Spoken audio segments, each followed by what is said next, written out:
hold on a second. Julie, can you hear us?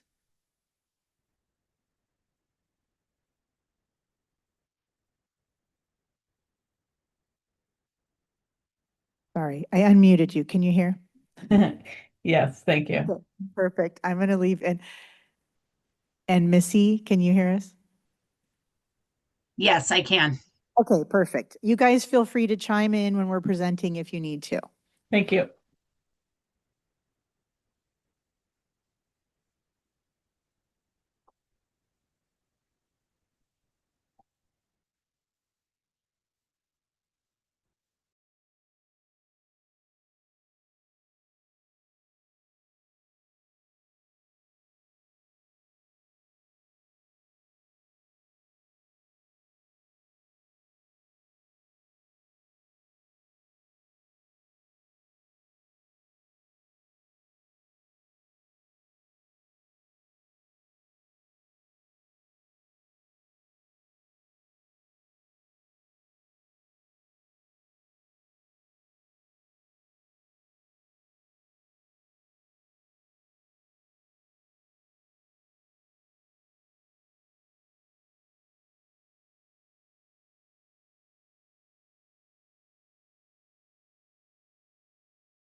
No mic.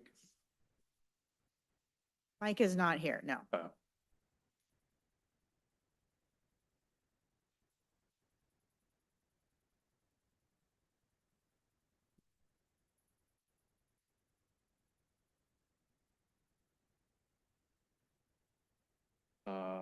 So I'll just do like a really brief kind of thing and then we'll just kind of turn it over to you. Chair, I Do you have a 7. specific, section you want to go? Oh, Tracy would just mention. Meeting of the City of Kenmore Planning Commission meeting is called to order. It is Tuesday, August 26th at 7 p.m. Clerk, will you please take the roll? That's what I'm doing. Commissioner LaSalle, Commissioner LaSalle is excused. Commissioner Macias, Here. Commissioner Olson, Here. Commissioner Dorian, Here. Commissioner Vanderland, Commissioner Vanderlyn is excused. Vice Chair Thompson, Here. Chair Banashinsky. Here. And now we will have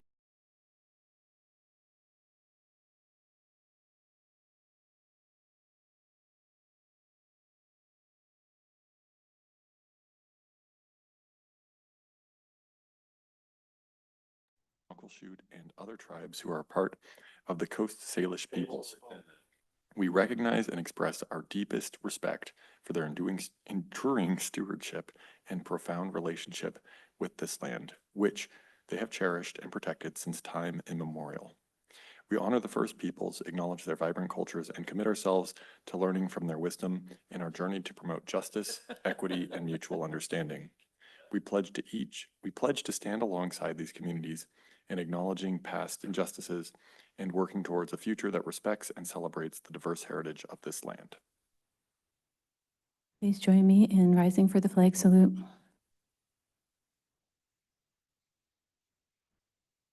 Flag of the United States of America and to the republic for which it stands, one nation, under God, indivisible.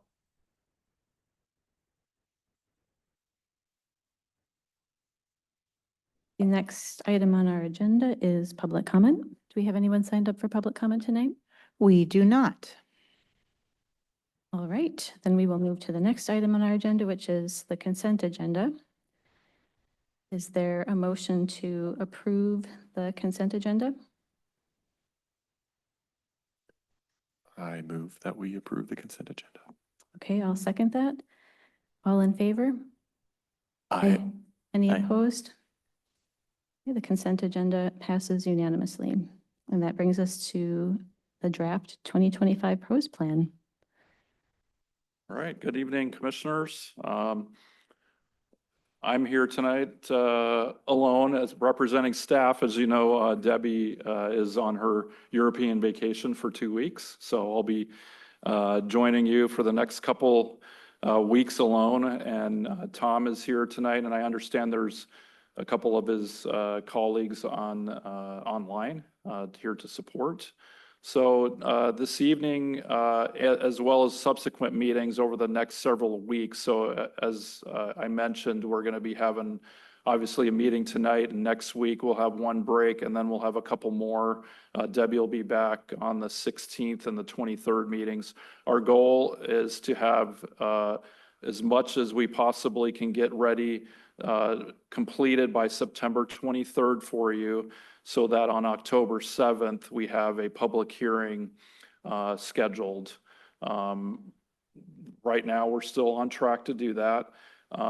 Tonight is the last night that we'll have a version of a 2-column format. So I've let Tom and his team know that, you know, the preference of the Planning Commission, as we've done with the comprehensive plan types, and what you guys are comfortable with, is to kind of go through it page by page in a single column format. And so tonight will be the last version in this, and then beginning next week, we'll have a line numbered, page numbered, and then whatever comments that I receive from you this evening, I'll make sure that those are tracked and put in. And then if you recall where I've done highlights or underline in red, you're used to that. And so that's what I plan on doing from here on out over the next 4 weeks or so, leading up to that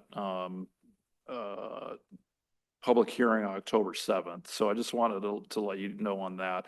Additionally, many of the maps, they're kind of placeholders for now. Tom and his team have worked really hard on getting those maps done.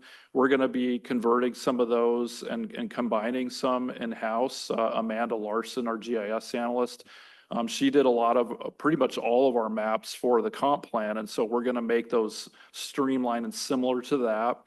And then in addition, Shannon and Brittany, our senior planner, they're working on doing something similar that we did to a final draft of the comp plan. And that's to have more pictures and kind of streamline. You know, if you're familiar with the budget book, it's being worked on in Canva. And so this is, I know that this has been our working draft for a number of weeks, as Tom's been compiling a lot of the information and getting a lot of the data and details.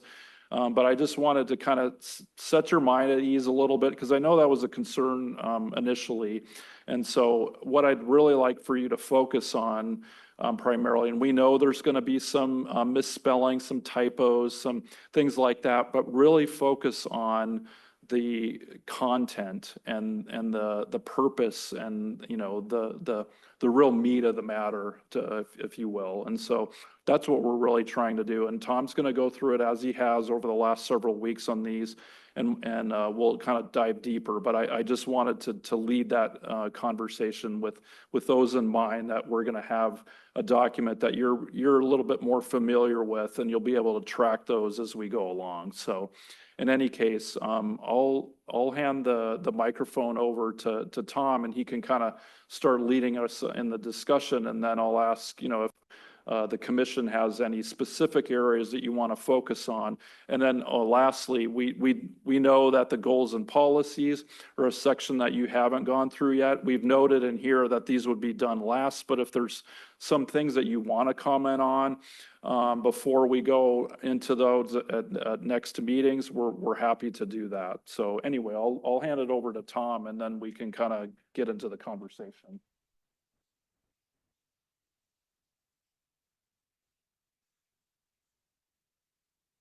There we go. You saw this be, the rough draft before, so the differences here are either the strikeouts or the red fonts. And I don't, I'm not gonna go through everything in detail. I think we'll just take each section and you can then ask questions as we go through that. That's okay. I think the only major thing in the introduction is that there will be appendices. Originally, we said that those appendices would be available from the Department of Community Development. We will have them all packaged together. We usually publish them separately just so that the files stay smaller. So there'll be one that's the document. Typically, that's how we do it. And then there's one that's all the appendices combined, and they're both on the website. Any questions on this? What are your, how do you,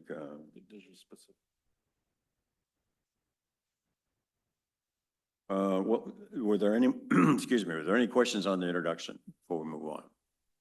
Okay. Then let's, these arrows. Yeah, there you go. As Todd said, we're going to leave the goals, objectives, and policies to the last. Context. You had a history section in the comprehensive plan, so we've incorporated it here. And one question is, why are these things redundant?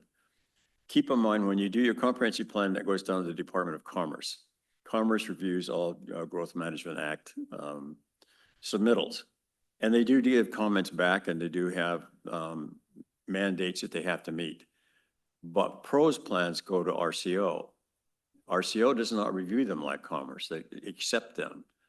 But when they do that, the key issue is when you begin to compete for something.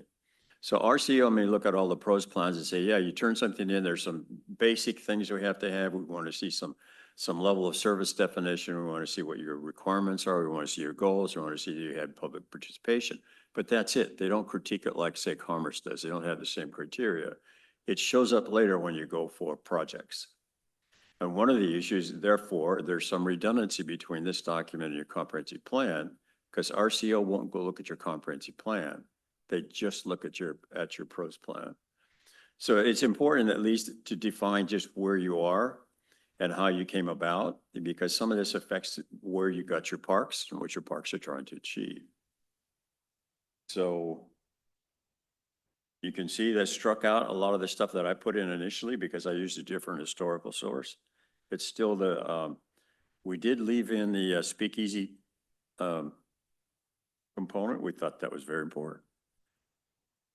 And then the key issue is demographics. And the same issue here as far as your comp plan to your pros plan.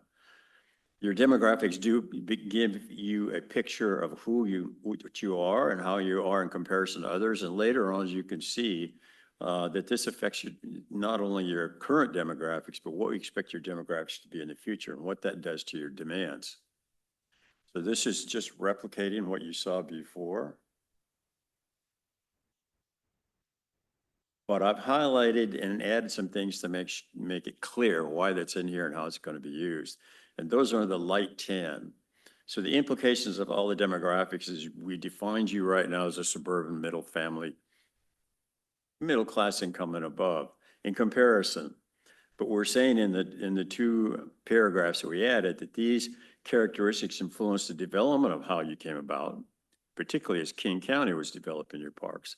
But your characteristics in your future may be different, and that's going to affect the demand and the interest of the things that you will need in the future. These are all the same that you saw from before. The implications in the top there of these age-specific trends, especially the baby boomer adult aging, is going to result in a greater proportion of that population over 55.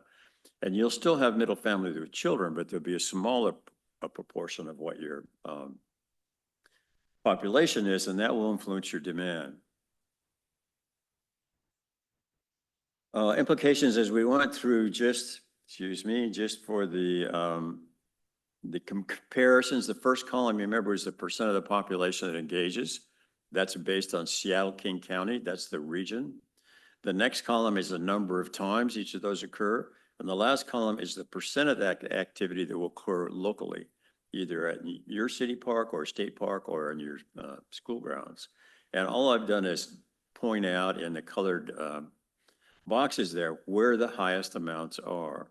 So if we're looking at participation rates, it's hanging out, public gardens, visiting cultural, wildlife viewing, and then walking with mobility device.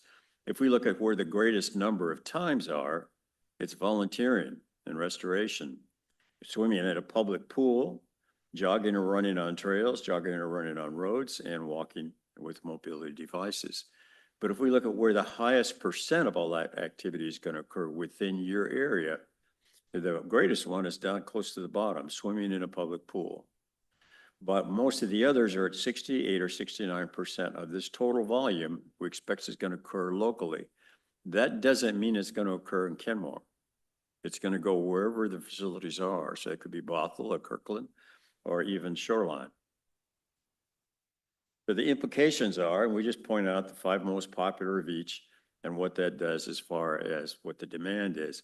But as we've said before, even though this may be the highest volume, the greatest number and so on, that doesn't mean you don't pay attention to those that have lowest participation and lowest volume. The key question is how you deliver them. Then we looked at the total volumes, 2025 to 2050. And I've highlighted again in the 2050 column where the greatest numbers are. Hanging out, 244,000. Wildlife viewing, 373,000. Swimming naturally, that means in a natural pool, not without a suit. Walking on a trail and then walking on a sidewalk. Those are the greatest volumes, proportionally much more than all the rest. So the key issue is how does this PROS plan address those greatest volumes? And the implications again are we point out where the 5 highest, and most of it will occur locally. Then we looked at social equity. Now we picked out 4 variables: housing cost, stress, per people of color, limited English, and disability.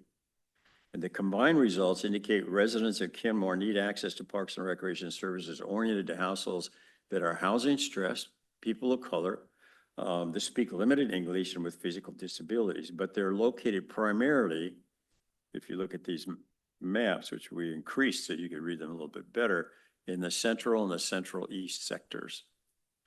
Now, we did this similar kind of analysis for Shoreline, and the other departments got there first, and so they defined what the characteristics that they wanted to look at, and so we mapped those characteristics. But one thing that Shoreline tried to do was to create a composite, and that's dicey. Is it more important to have disabilities or to have limited English, to be housing stressed or be people of color? So that became very muddled, because when we posted out the composite, everybody wanted to know how you got it, how do you weight things against each other, and so on. It's much more accurate just to have each individual map, and you can infer what you need to infer. We made these maps a little bit larger. We'll see how they probably be a full page when you get your new format. The implications of the walkability is that within a 5 or 10 minute walkability zone, and we'll go back to the graphic, you have gaps. And those gaps are kind of in the central north of Bothell Highway and south of Bothell Highway, with a little bit just south of St. Edwards. So the issue is there's nothing in those zones that are beyond the 10 minute. And so the question is how we backfill and what we backfill within that. In the heat index, your most heat is along Bothell Highway, but also north of the highway through your central area and up into your neighborhoods. And the key implication we're saying there for parks is concerned is you need to green those areas. Actually on Bothell Highway, there's been quite some greening, because this heat map dates to 2019, the earliest that there is. And on Bothell Highway, you planted trees in the medians and along the shoulders, and that's a nice effect. You still have a lot of pavement that's going to be exposed, but you probably tone down the edges. But you also want to be looking at green roofs with vegetation that particularly the heat index balances off pavement and off of rooftops. So in pavement, we want more trees. On rooftops, we want them green. And that has a lot to do with what your park habituality would be and what you can do within the parks themselves. Are there any questions to this section?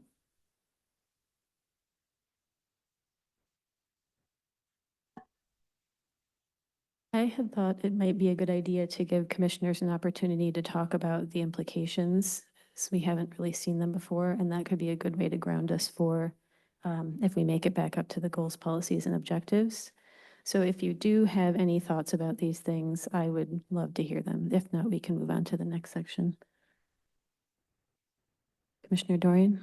I had one thought as we were going through page 9 of the proposed plan, page 22 of the packet. So Page 22? of the packet. So page 9, you got the right one here. The economy, top left. I feel like we've got more from our economic development element. There's some interesting things in there, like we have a lot more home-based businesses now and things like that. We suggest that there would be people with needing to recreate locally, like maybe over lunch hour or something like that. There's things in there that I think is worth noting in the economy, some of the shifts that we've seen in our economic development element.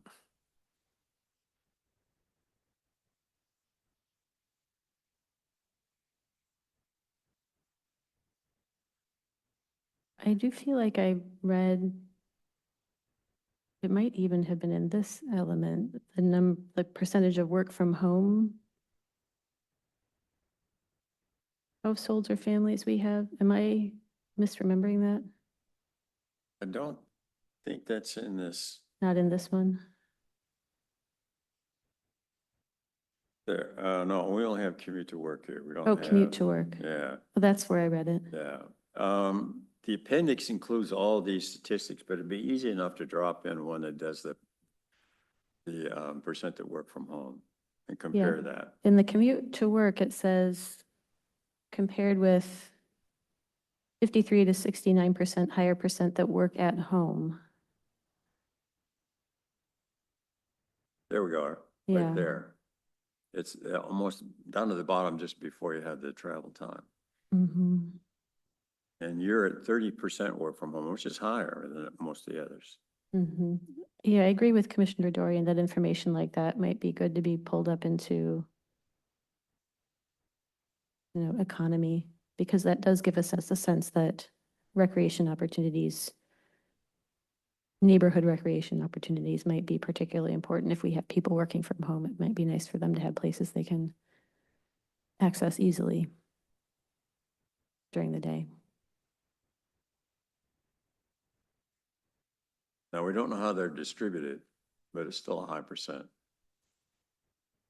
Commissioner Macias? I mean, just looking at the park service gaps in the residential areas in the 5 to 10 minute walkability zone, I wish there was like a split page that showed if there's any elementary schools or schools in those zones, because where are those neighborhoods? Where are those kids going to school? And I'm wondering if that does also kind of head into the policies. Is I know that we've noted in some of the policies acquire easements to develop opportunities, but I don't know if we want to bake in opportunities specific to those areas first in high heat index areas and roll that in. These walk zones include the schools. Now, one of the issues when you calculate a walk zone is how you get into the school or how you get into the park. So if there's only one way into the park or the school, then the walk comes from that direction outwards. If you've got multiple ways to get in and out of them, then the walk zone's going to obviously expand from that. But this includes the schools. Oh, sorry, that's a big gap, right? Okay. Vice Chair Thompson? Well, I have a kind of a problem including all schools, because as we had discussed at prior meetings, some schools do not allow access after school hours. And even when they do, it might be limited access. And I have a little issue with including all schools. It depends what activities you're looking at. And when we looked at these particular schools, they're not closed off territories entirely. Some schools in the district are, and some aren't. But if it's a playground, can you get to the playground? Is it in some place in the site that you can do that? Can you get to the basketball courts? Can you get to the tennis courts? You certainly can't go inside the schools, but most of these are older schools and they're accessible. So what you're saying, I guess I hadn't picked it up before then, is that some schools are not in this equation. That's what you just said. Those schools that don't have access have been eliminated from the analysis.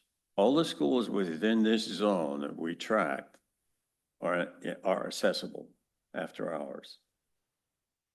And particularly the older schools like Morelands, they're an open campus.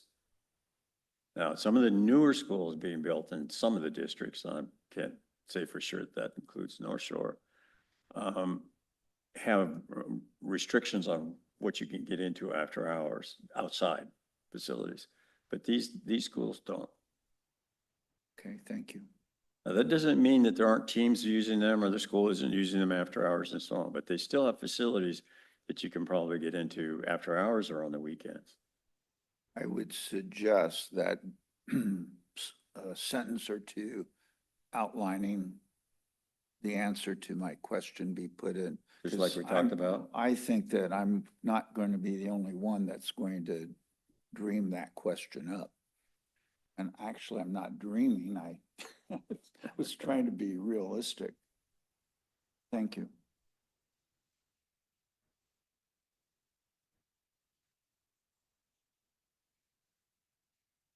Commissioner Olson?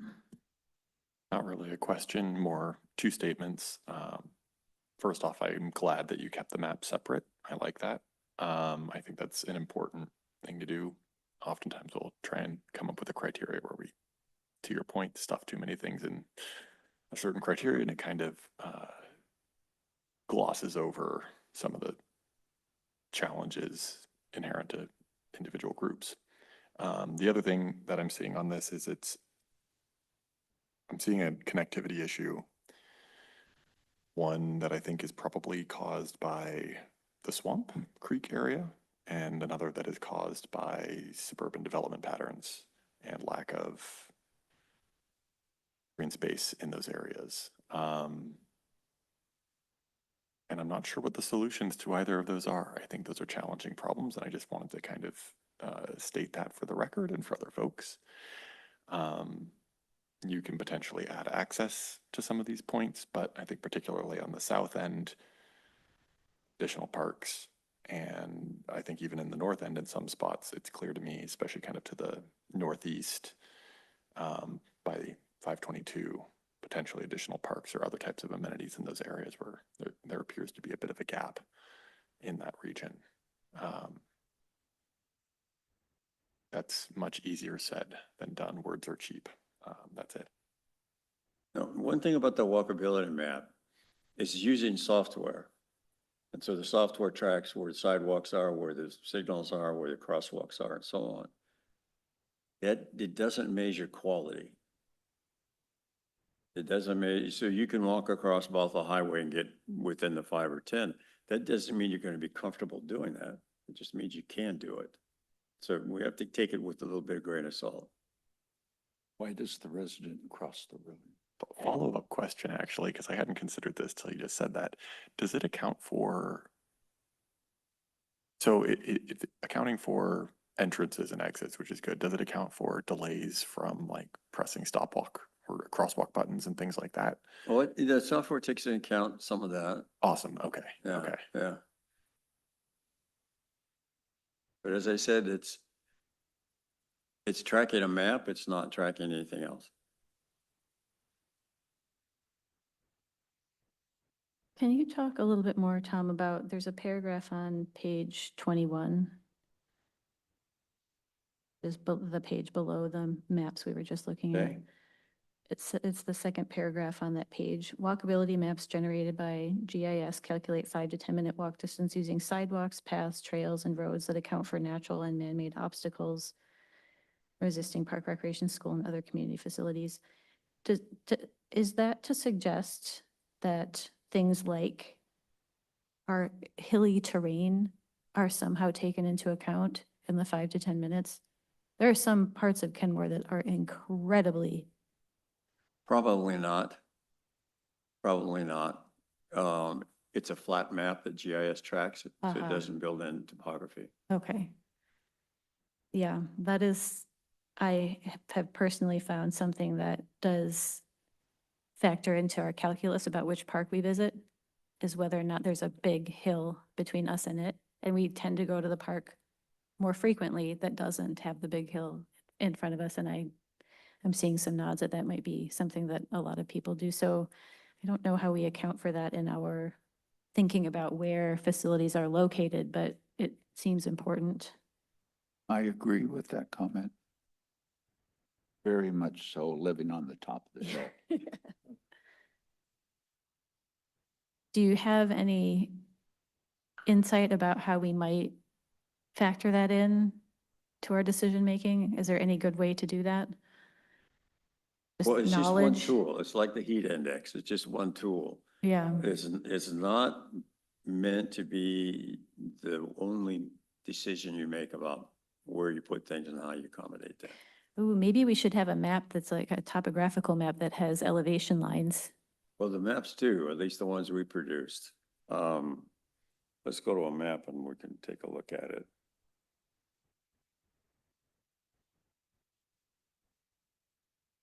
This map has parcels, all building improvements, all water bodies. And if you look in the map, they're very slight topography, but the topography is on 10-foot contours. Because if we went to 2-foot contours, it overwhelmed the map. Oh. Okay, so they're there and they're calculated. But a good example of what you were talking about is if the toll pipeline trail is developed, there's some sections of it that go straight up the hill. If you're just using the walkability, if there's something if there's a path there, it's going to measure it in time. But it's not going to account for how much effort it would take to get up the hill versus walking on a flat surface. Commissioner Olson? Would it be possible to perhaps have just a separate relief map instead? I don't know the difficulty of doing that in GIS. I know it can be difficult sometimes, but basically just making it colored in such a way that it's a little more visually apparent. I think having the background streets and everything in there is good as well. Our drafts map did the topos in a brown color, Okay. but it became the dominant visual impact, and so we toned it down to gray. So that might be a question for Amanda when she develops your maps as to what's the easiest way of showing that without it becoming a dominant feature. That makes We perfect we sense. have maps, as you recall, from our natural environment element, so there might be a way to take some of those into account, like Tom was saying, to show some minimal topography as well as some of the hindrances topographically. So that's a conversation that maybe we could have, and what might be the best way to show that in this context. Because we don't want to make this a conversation about natural environment, because we've already done that, but in the context of how it applies to accessibility, I think that's a point well taken. And I will say, having looked at this type of thing personally, it is pretty difficult to take into account and factor in. It's not impossible, but high level like this, it can be pretty difficult.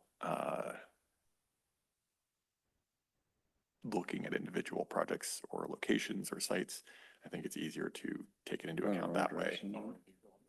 Just wanted to note that. Vice Chair Thompson? Mesmerized by the move of the. So the next question, back to that map that we were looking at. Have something written in there somewhere that I have not found. You have items 14 through 16 as mini parks. Where did the locations of those come from? Oh, you've jumped ahead here, yeah. Well, we were looking at that map, Yeah. so. That's in the next section. Okay, we were Yeah. on that map and then we just, No, we don't want to go there yet. okay. We want to Sorry. make sure we're all done Because with this last I was section. thinking about, maybe I'm incorrect, but I was thinking about that walkability. If this relates to the walkability pattern, because the council has not decided where those mini parks are going to go. So I was kind of wondering about 14, 15, and 16, the placement of those on the map. Okay, yeah, that's in the next section. So, Tracy, if you were done with this section, we can move on. Okay, that's. Yeah, that's an important question. So let's put a pin in that one and we'll come back around to it when we get to that map in the section. And I think it sounds like Commissioner Macias and Commissioner Dorian have comments on this section. So let's take those first. How this is kind of towards you, if you know, do we rent our picnic shelters on every park, like, do we rent them and charge Kenmore residents on every picnic shelter in our parks, or are there some? And where this kind of loops back in is on 17, page 17, the implications. It's noting, Kenmore residents don't have less disposable income to pay for park and recreation services. And I'm wondering if that, I don't know if that's our wheelhouse or if we should be recommending that Kenmore residents, low income, if there's a option to opt out of the rentals if they're in that category. Yeah, I don't know specifically the answer to that. I know that many jurisdictions do rentals. Again, I don't want to answer that because I'm not quite sure. I would probably say that there's probably some situations or some parks that we might do that. Possibly say like Rhododendron Park or those that have those shelter opportunities. We don't have very many that have shelters that I can recall, but I can follow up and with Jennifer Gordon and see if that's something that we do. I know Debbie would know, but she's not here. Sorry. Some jurisdictions, when they rent out the shelters, the first question is when you go to apply for it, what's your income capability? And so you can get a discount then. But the only rent shelters, not tables. Tables are free form. Commissioner Dorian? I realized we hadn't looked at the implications, which you asked us to look at. So I started looking at some of those. Oh no, of course I just closed it down. The first one that I saw was on page, is it 13?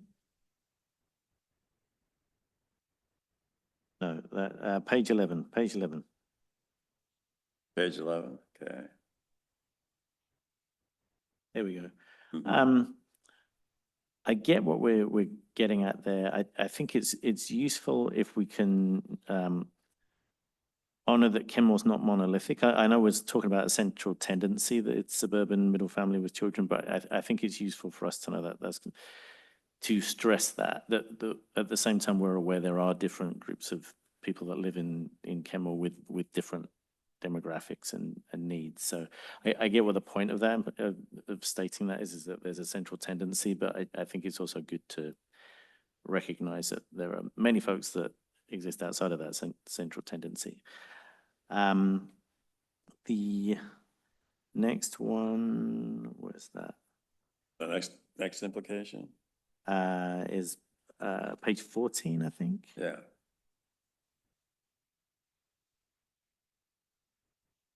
I actually don't think I've got a comment on that one that makes sense to me. The trends are gonna Want to go to the next one? influence recreation. Yeah, next one. Yeah, so these were where I had some just some questions about how we can handle these. I guess from looking at this and for context, I worked in market research for a number of years. The top 5 come across as kind of the obvious ones that I would expect as like table stakes. That's what we would hear a lot, and actually probably a lot of the country would hear a lot. I'm interested if there's anything else we can find in the data that stands out as something that is less table stakes and more of a area specific note. So I don't know if SCORP has a national average that we could look at. But just for example, when I was looking at the canoe, kayak, paddleboard, 56% in King County, that I suspect that may be higher than we would see nationally. There was another one, the swimming, I think, swimming in natural settings, 59%.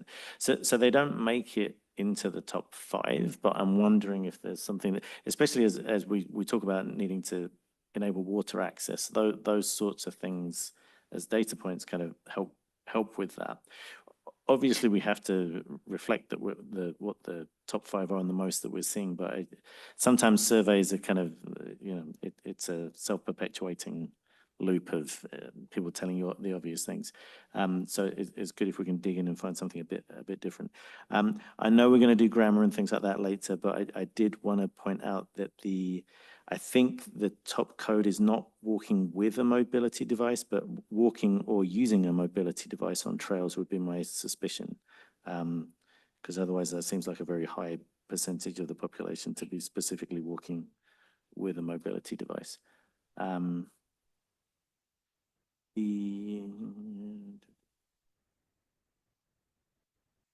Two points. Yeah, The columns are abbreviated in some case, so that the walking and walking with a mobility device is not just a mobility device. And second, we don't have we can't compare nationally because there aren't any national statistics that are broken out in quite the same way. which makes sense. Yeah, I don't know. Just the thought of, is there anything we can dig a bit deeper into the data to find? Because oftentimes just seeing those top numbers, it doesn't necessarily tell us anything unique about us, is I guess what I'm getting at there. Which I know the other surveys are meant to do, but just a thought. Commissioner Yeah. Dorian, may I ask a question on this one as long as Yeah. we're here? Okay. On the 5 highest percent of activities occurring in local locations, the top one is swimming in public pools. And then there's a note at the bottom there saying that Kenmore's recreation demand will depend on how these 3 variables occur. Is the suggestion being that that still might be one of Kenmore's top activities, but that we would be going elsewhere, say in a Bothell or Mount Lake Terrace or Shoreline, where they do have pools? Well, there's 2 different tables here. The first table on the left is saying these are the variables we're gonna put together. When we look at the annual volumes, it's how those 3 variables interact with the age groups in 2050 that you're gonna have this specific. So the annual volumes are very unique to you, even though we're using these variables which are defined in the larger survey. Okay. And they're influenced not just with the variables, we said they're percents and times and percent local, but you're also influenced by the way your population is going to age and how that's affecting some of these activities. So that's uniquely you. Okay, thank you. Vice Chair Thompson? This may have already been asked and answered, but I just want to be sure. Swimming,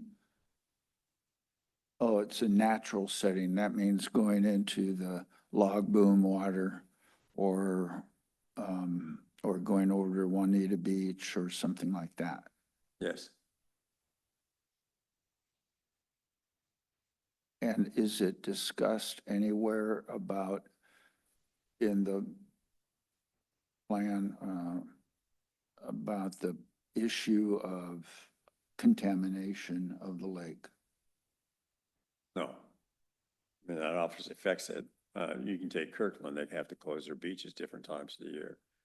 So no, this does not take that into account. Right, and we have The the same desire to do problem. it in a natural setting. And actually, I don't believe Log Boom is classified as a swimming beach. It's a anyway. wading beach. Well, Corrected that. It's a wading, not a swimming. Yeah, you did figure that out. I know that's, to Vice Chair Thompson's point, that's a question that has come up, I think, for us multiple times about that beach's classification and what that means. A separate situation is I'm not really sure that our public is aware of what's going on at the It's- beach, but that's outside the kind Yeah, of bailiwick of this there's group. there's a clear definition or difference between a wading beach and a swimming beach. A swimming beach by law has to have a lifeguard, and we don't have a lifeguard on staff at that beach, so it's strictly a wading beach only, and that's how it's advertised. So is that the only criterion, lifeguard or not, that determines whether a beach is a swimming beach or not? There, I don't know, but that's what I've been told in a legal standpoint. Okay. I mean, Tom might know more on his research, but I know from asking from the city's perspective and our legal Uh-huh. standing is that that we have to have a lifeguard on duty if it's considered a swimming beach, and we don't have, it's not lifeguarded. Now, I understand that. Swimming beach, quote unquote. Not that people don't swim Right, yeah. without. a I mean, lifeguard, people but- can, but it's, Classification is. okay. yeah, I don't want to go into too much detail on it, but I know like say Juanita Beach, I believe they have a lifeguard, right? And other beaches in either Kirkland or Seattle and whatnot. And- We don't have that at Kenmore. So it's considered a wading beach. You go in and you just kind of dip your feet in and that, but it's not a cordoned off area that is meant for going out and swimming and it's lifeguarded. Yeah, there's a difference. It comes down to how you advertise it. Yeah. If you put swimming in your title, then the implication is it is safe to swim there. Use wading beach, but somebody decides to swim, it's at their own responsibility Right. legally. That's beyond this. Right. That's I'm not legal going to ask that insurance. question.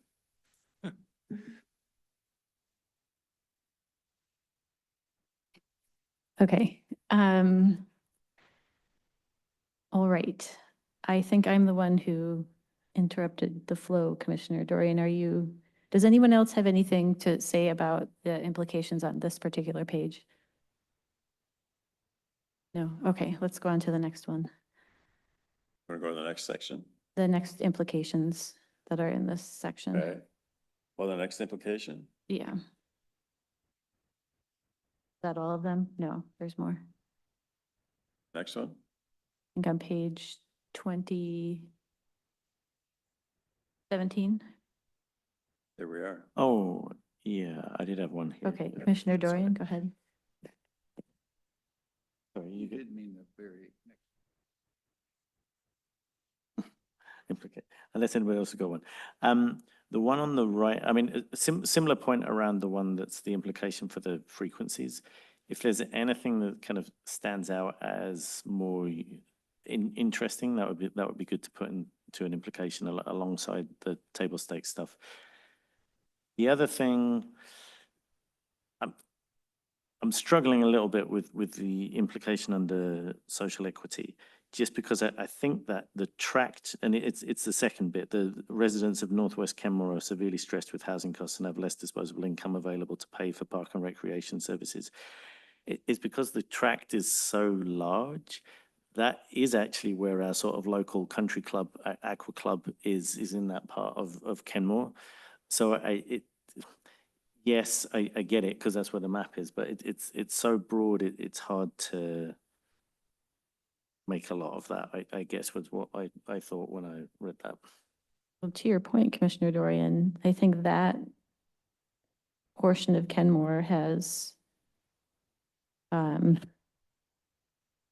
why am I blanking on the name of the name? Uplake, right? Isn't Uplake in that segment?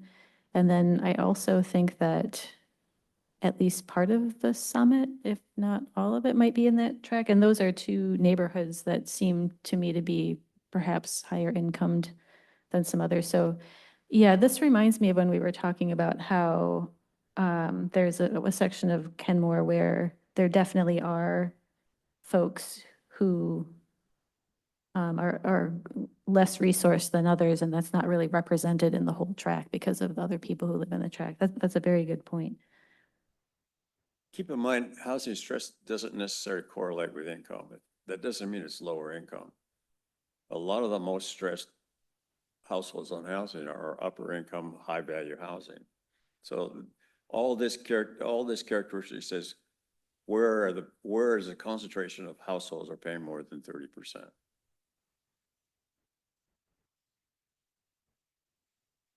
That is a point well taken. And if we go back to the first paragraph there, it says, an effective park system should ensure that park services and facilities are provided residents in areas of the city that are less advantaged than the general population.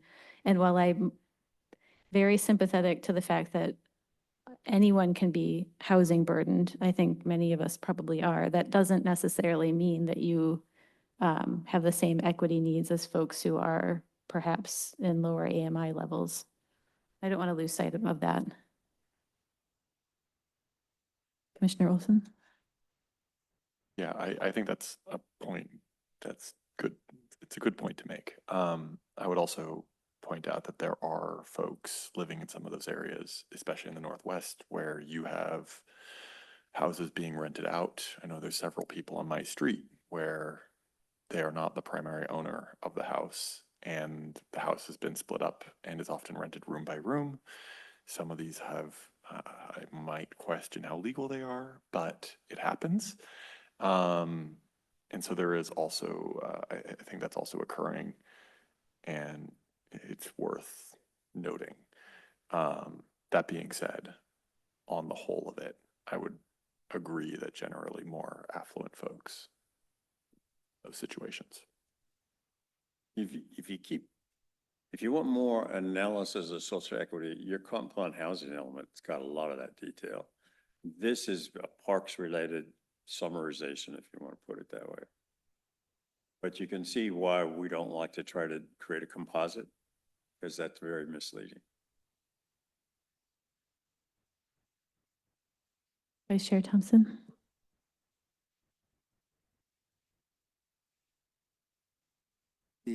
Just my view of housing stress is a little slightly different.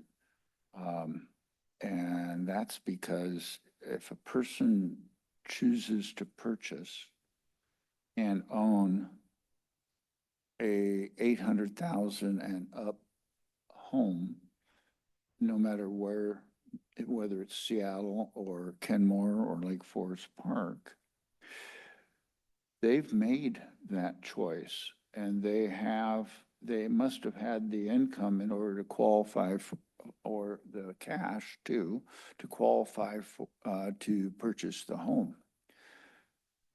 So that choice, I don't believe by itself should qualify, that word loosely, them as housing stressed, because people make choices, and that particular is a direct choice. And we're talking housing stress. People are folks that don't have the ability to have that choice or even get close to having that choice. So I see it a little differently. And lastly, there is a whole comment about the elderly and them remaining in their homes. And I'll use this example that I learned from my council experience, and that's someone that lives on the water. And she would say that she can't afford to live there. She can't even afford to pay her taxes. And there policy perspectives is that she can choose to sell. If she really can't afford to live there, it's not an issue of someone being able to stay forever, but when your house goes up in value, your taxes go up in value, even at the 1% level. Or even if they were frozen at one point, she may not have the the resources because they didn't save for their retirement. So that's a whole different issue with regard to housing stress. Well, I just wanted to sort of my view of looking at those people that really don't have a choice. That's in my heart where I'm looking at it. The definition of housing stress comes from Commerce. And you can see in some cases it is a subjective term. The housing stress percents here are only for people who have a mortgage or that are paying a rent. Don't have a mortgage, you don't show up in the 30%. But you're right, it doesn't include all the other incidentals. Commissioner Macias and then Commissioner Dorian. I understand. I do want to be very careful that we are not walking the line that says we are not providing parks or sidewalks or access to those particular locations because of a choice that someone has made. People make choices for all sorts of things that we pay for.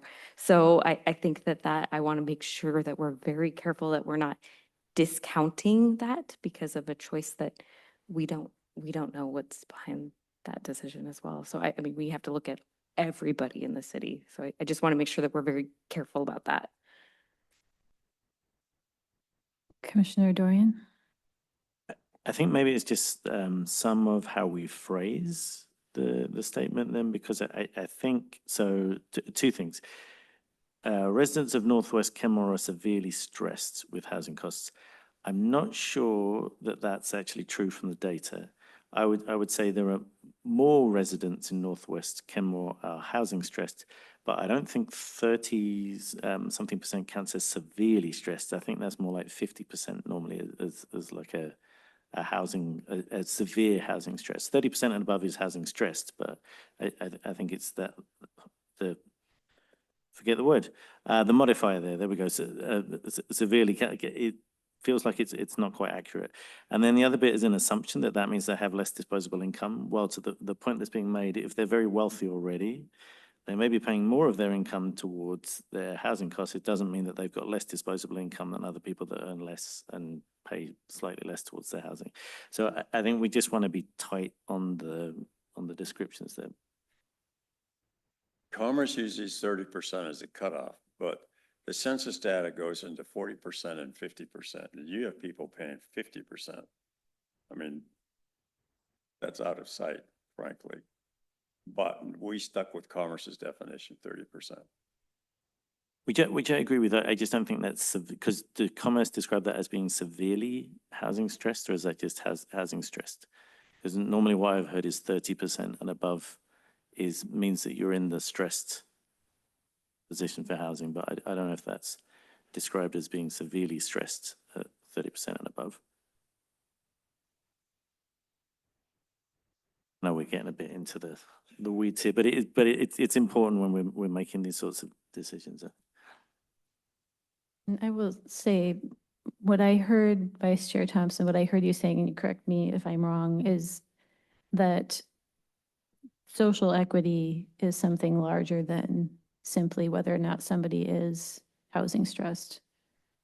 That's sort of that's what I heard you saying. Is that what you were saying in a nutshell? That's right, Yeah. and I also agree with Marcia's. Yeah, Too, I and- mean, that was a good point, and I agree with you on that. Yeah, I do think as a city, we have an imperative to serve all of our residents. And I think we look at things like social equity to see where perhaps needs have not historically been met and where we could perhaps channel a few more resources. But that is not to say that we should abandon anyone or not, make choices not to serve particular residents, because we should serve everyone. So yeah, okay, I think we're all on the same page. Anything else on this implication before we move to the next one? Commissioner Olson? I did not wonder about this until Commissioner Dorian's comment. Now I'm kind of curious. So you mentioned we may have data on severity of housing stress. so to speak, around the proportion of income.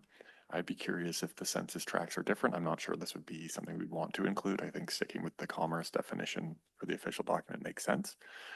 But I'd be curious if there, I don't know, actually just measuring this as percentage, never mind. Measuring this as percentage doesn't make a ton of sense to me. To me, it seems more to matter the remaining disposable income after paying for that. And that's really hard to gauge just looking at percentage. So never mind. Sorry. Okay, I think we can move on to the next implication then, which I think is on page 21.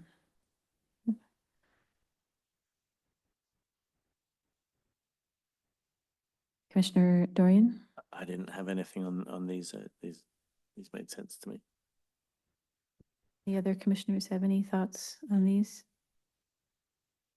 Commissioner Olson? I did want to add an implication. Oh, I'm sorry, never mind. I missed it. It's on the right.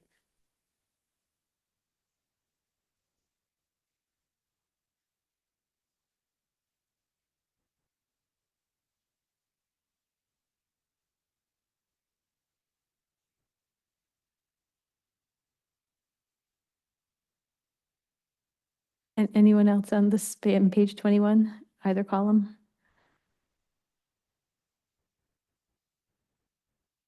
No, okay, Next section. yes, we can go to the next section. And Vice Chair Thompson, when we get to that map, we should remember to come back around to that, the question about how we chose the locations of the parks. Chair, if I, before we kind of move on, I want to circle back to Commissioner Macias. So Yes. Shannon did me a favor and looked up some of the information on the picnic tables.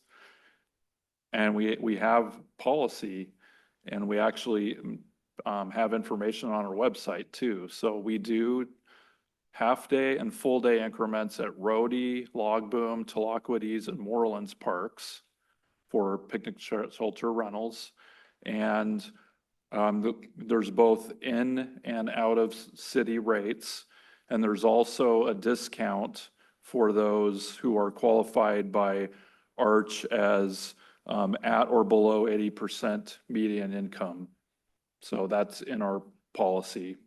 Just wanted to make sure I circled back, but thank you, Shannon, for looking that up and pointing me in the right direction. So, yeah. Okay.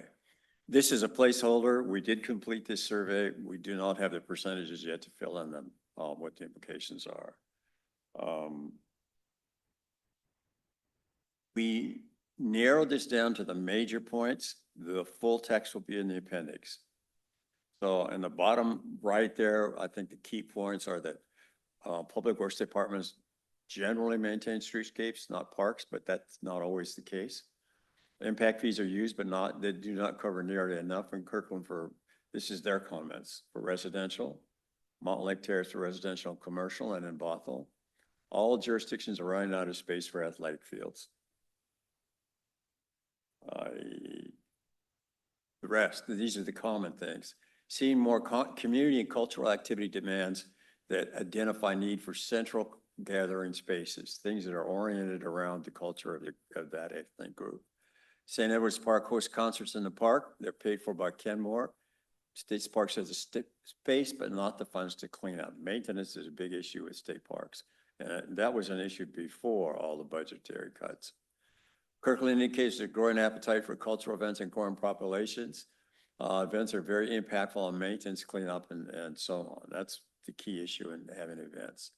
And then NPRSA is a special tax district established by voters in 1988 and expanded, and it is looking at having a cultural or aquatic facility somewhere that would serve Bothell, Kenmore, Woodinville, and then of course the balance unincorporated King and Snohomish counties.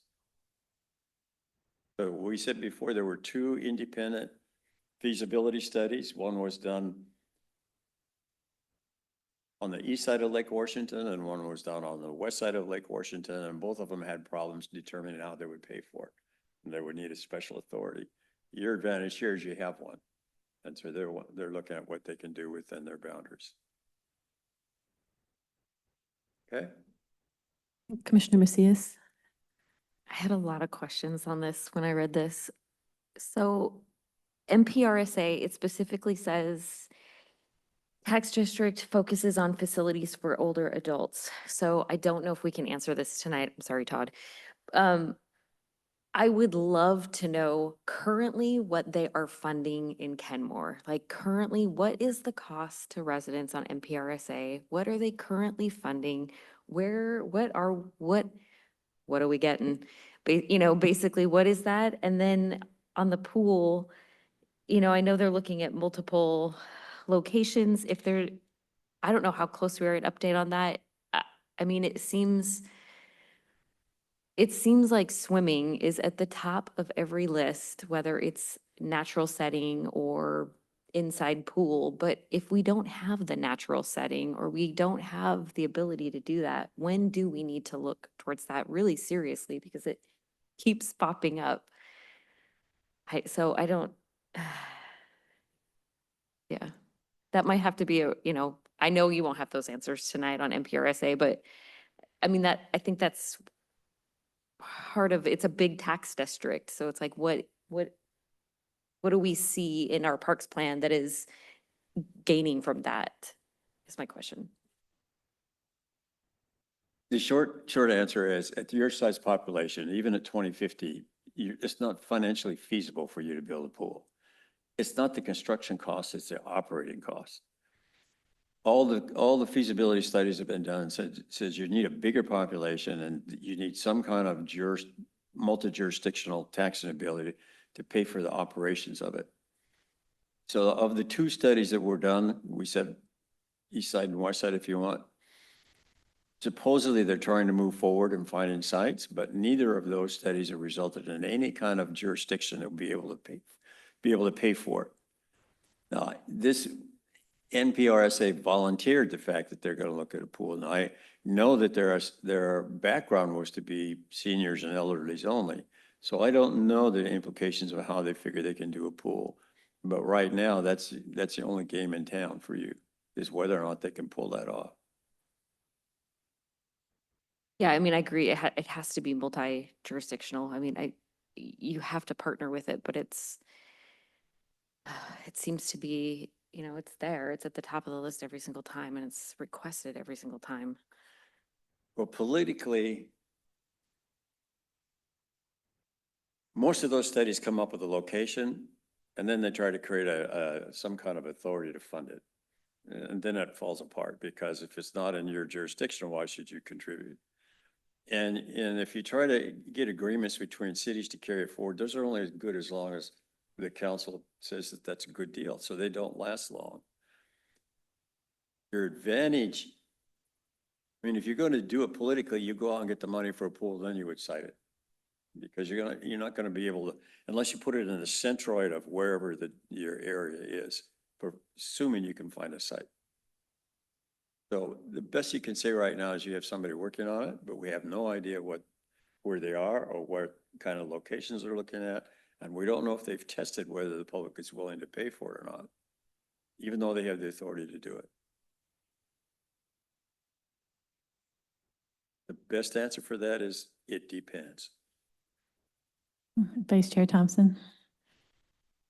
Well, I have to agree with most of what you said. And what I understand with the NPR, district, the board is really having a problem deciding just whether they even want to go there. I mean, you're absolutely right. The question is, where would you build it? But that's not the real problem. The problem is the tax rate. And what a lot of the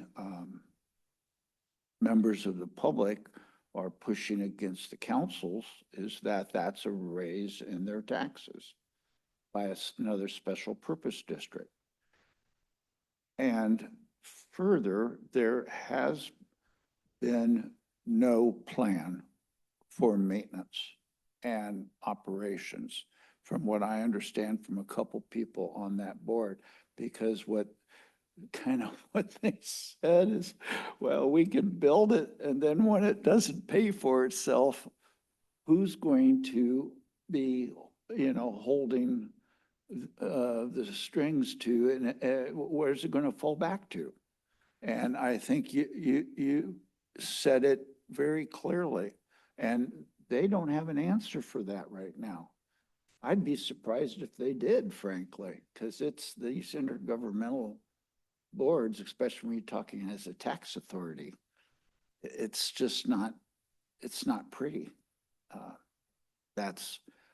I think this swimming deal is full of problems as far as a pool is concerned.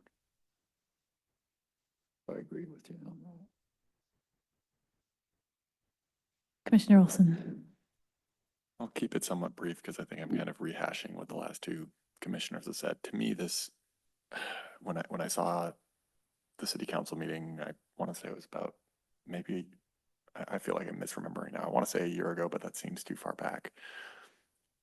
Looking at a pool, and they were basically like, well, it's not going to be located in Kenmore. Why would we fund it? And I remember watching that, and it felt very much like a perfect example, or not a perfect, but a very good example of tragedy of the commons, where it's something everyone wants, but because it's not going to be for us, and we're worried that, oh, well, we won't be in the city, so rates are going to go up for us, and then it's going to be harder for us to use it. So why would we even fund it? And then it never happens because we aren't able to get around that. And so instead, I'm going to Bothell anyways to go to McMinimans, which is the only nearby realistic place to take my kids swimming, besides potentially the lake, which does not have a lifeguard or, other features. And I'm there, but still. Yeah, so I agree. I like the idea of funding it first and getting a district set up first, and then having that district do the siting, because it kind of addresses some of that. And then it also helps address some of the tax implications and maintenance implications by spreading it out. But anyways, that's it. Yes, Todd. I think I might have mentioned this either to the entire commission or maybe after comments about McMenamins. And I think it might have been you, Commissioner Macias, about how they structured that. Bothell residents get it only for a limited time. I think it's 10 years. And that's it. And then it reverts back to as a private pool. So that was a public-private partnership, but limited term. So Bothell residents are able to get free access, but only for a certain time. And then it's basically McMenamins. So it's not really a true public pool, only for a short period of time for just Bothell residents for fees. So. Monroe did the same thing with the YMCA, and it sunsets too. Go ahead, Commissioner Macias. So does that effectively take out yet another public pool in our area then? So then if it's McMenamin, I mean, how will that work if you were only staying at McMenamins? So I'm wondering if that creates another push that's one more pool that's out of commission in our area. Are we looking at Kirkland or Mount Lake Terrace? I mean, I don't know the specifics, but I do recall reading that portion of it. But if I had to guess, it would just be a private pool operated by McMenamins. No longer would the public or Bothell have access to it fee-free, right? Or even just access, period. It would be basically like a hotel pool. You have to stay there. So now it is a public pool. Like I've been able to, when my kids were a little bit younger, not anymore, but you go there and you pay a non-resident fee. But I would imagine that at that sunset, like Tom said, a sunset date, like the Monroe pool, then it goes back to the original builder or owner.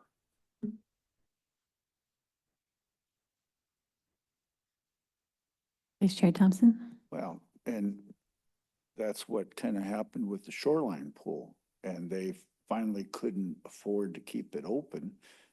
They were giving certain close by cities special rates, but it just didn't work. And I thought I heard during our prior discussions, the Mount Lake Terrace Pool is no longer doing open swimming or something to that event.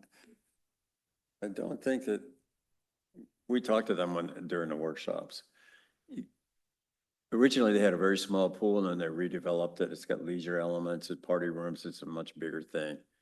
But their issue is there's so much demand that they can't accommodate everybody, so they're pulling it back into the resident primarily.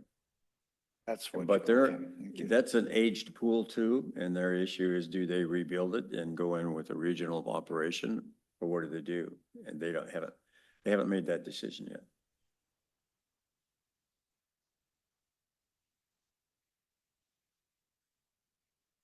Probably, you'll see later on. Linwood is the only public pool that is operating.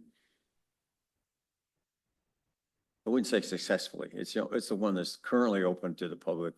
You do pay a fee, a little higher fee if you're non-resident.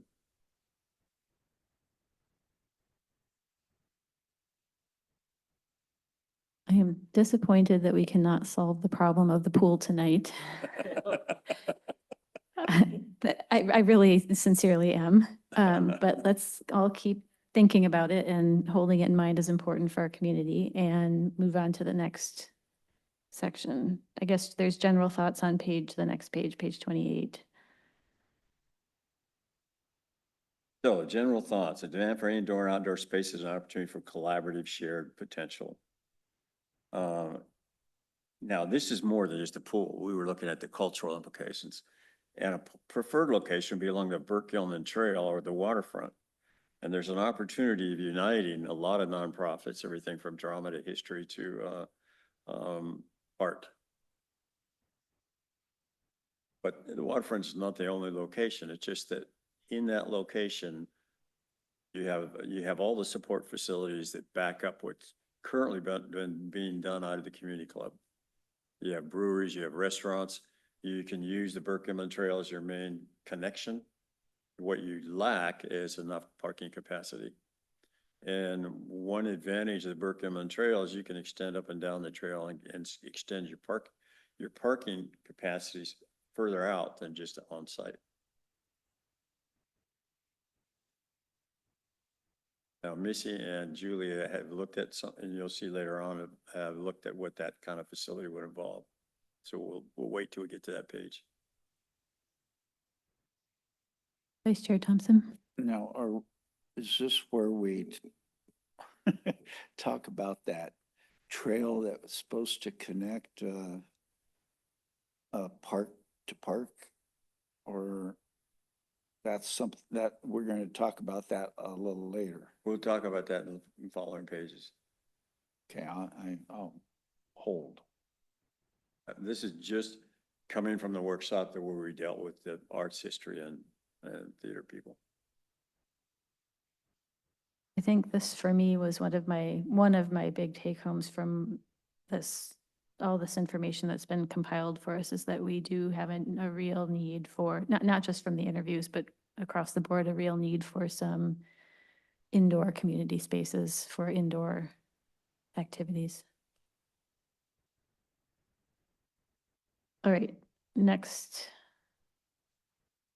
section. Oh, we're on to section 5. So, on the first implications here on the right-hand side, all agencies combined, and this is what the table does, inside and outside or adjacent to Kenmore.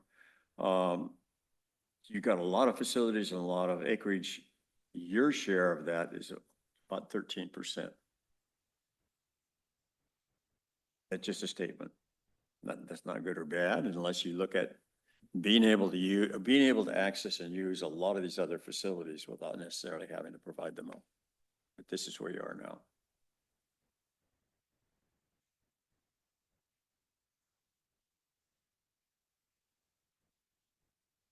That's acreage. That's not facilities that's coming up. Okay. Yeah, I'm not seeing any comments, so I think we can move on. So these are the implications moving forward, looking at benchmarks. In the left, there's, and I think we pointed out before, most of the older plans use the old NRPA 20-year-old standard that said, how much acreage do you need per resident? And also tried to break everything out into sizes of parks, from mini parks to regional parks and so on. The new NRPA looks at amenities.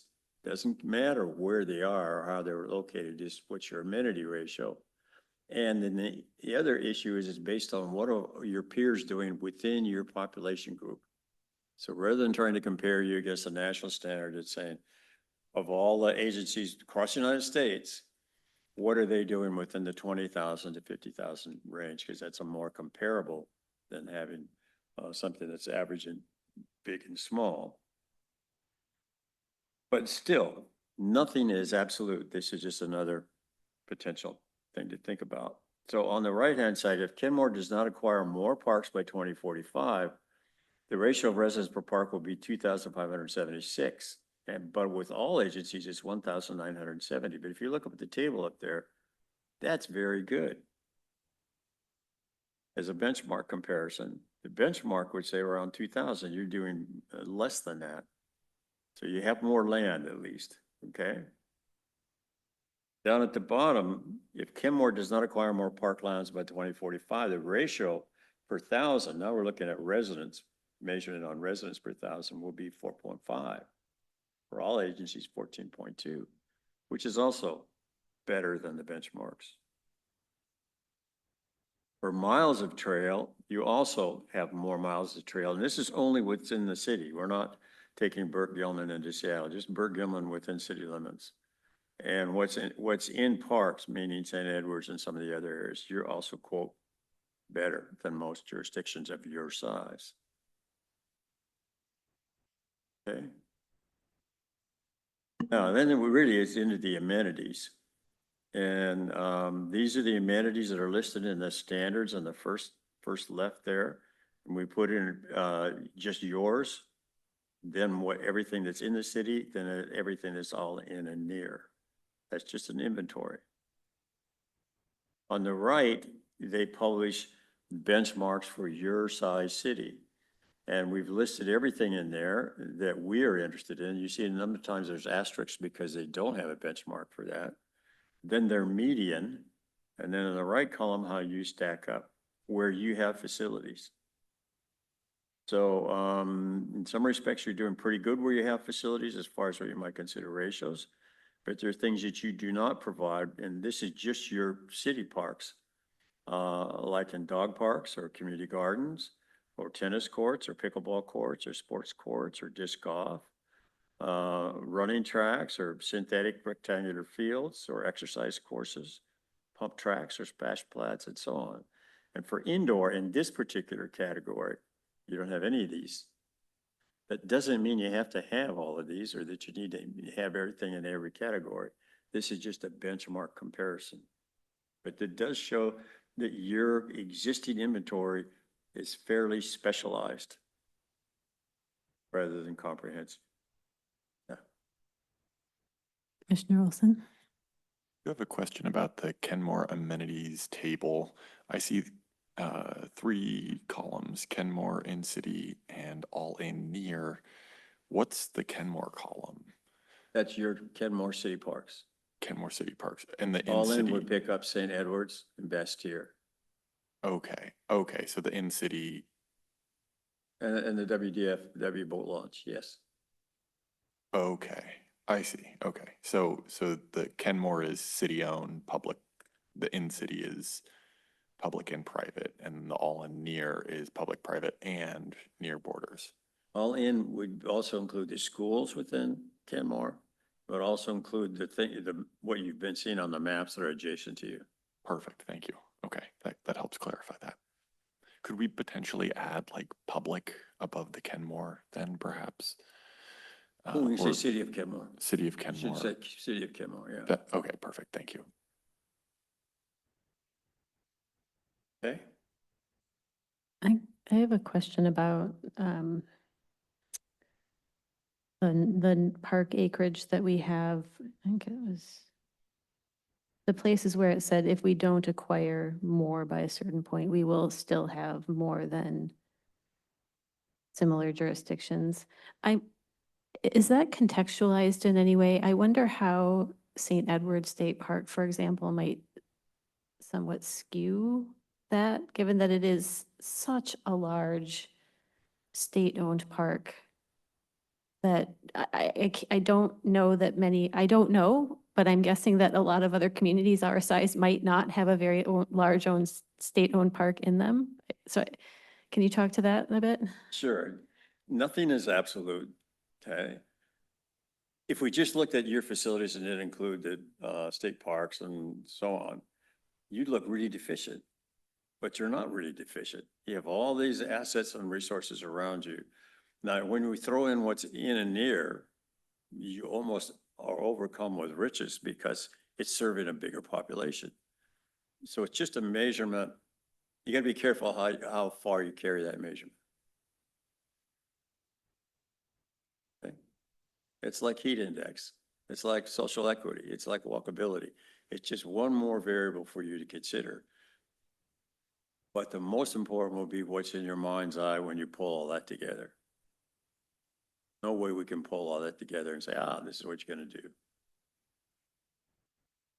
Probably the only thing that will pull it all together is the voters' priority survey.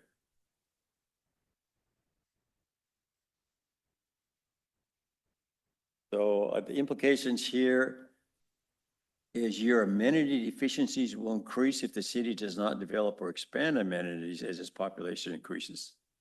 That's just from the benchmark comparisons. And down at the bottom, however, as we go down into indoor centers, we've credited community and senior, meaning the hangar and the Kenmore Community Club and the senior center. But you can see you don't have anything for recreation and you don't have anything for theaters or nature. And we've talked about aquatics and teens. However, you can see their medians are somewhere between what your population is now and what you might be growing to when you get to 50,000. So some of those are going to depend on when you hit the point where it's feasible. And keep in mind, just because, let's take recreation, that the median is 24,000 people have a recreation center. It doesn't say what's in that center or how big or small it is. And that's up to you, how big or small or what it does. You're having fun with normative and it depends. All right. So I think that's what the implication was trying to say. You're having a growing demand, and one of your issues, for you at least, is by the time you get to 2045, the sites are all going to be gone. Your opportunities are all going to be gone. And nothing says that you have to buy and build. You may be looking at buying and reserving as you get into some of these categories. Did you say buying and reserving? Oh, not building right away. Correct. Buying and holding it to build at a later time. Okay. You buy it and you do what Bellevue used to do. You put up a big sign that says Future Park. And then when they ask you, you say, when you give me the money.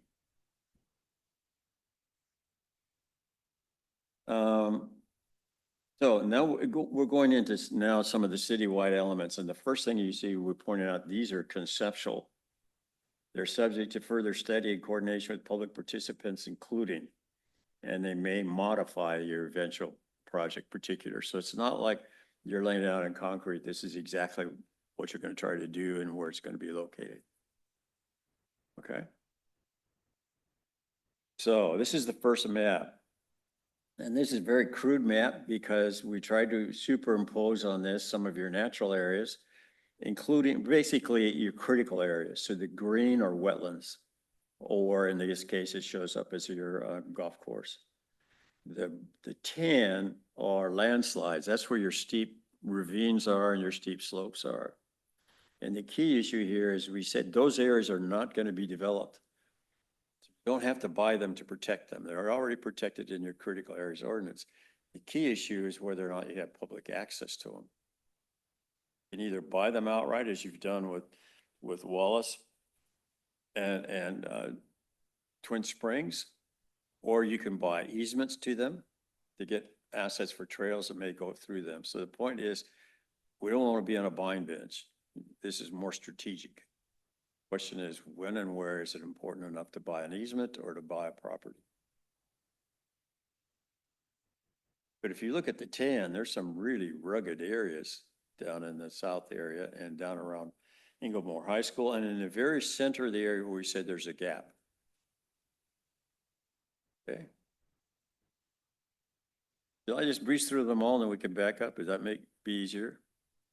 Okay. So that's your natural areas. And by the way, remember that Amanda's going to create a map that looks more like your comp plan maps. These are picnic tables and shelters. Now, by the way, if it's in a white that exists, if it's in a gold, that's a proposed, and you'll see later on, if it's in a purple, that means it's city. So you can see that the gold picnic tables are where the gaps were. Okay. And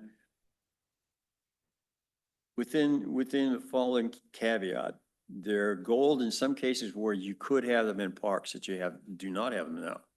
Twin Springs, maybe even down in the Swamp Creek open space, that sort of selected places. And then down in the south areas where the walkability gaps are. But we have 13 and 14, which are in the areas which you indicated to be a higher density development, housing development, in which case we're looking at urban parks. And what we classify as an urban or minimal park would have a picnic table and a playground, and depending on its capability, whether or not you throw a sport court in. That's a quote neighborhood park, if you want to call it that. The Commissioner Dorian has a question here. A very tactical one. There is a picnic table 13 on the map, but it's not called out on the key. We go from 11, 12 to 14 to 16.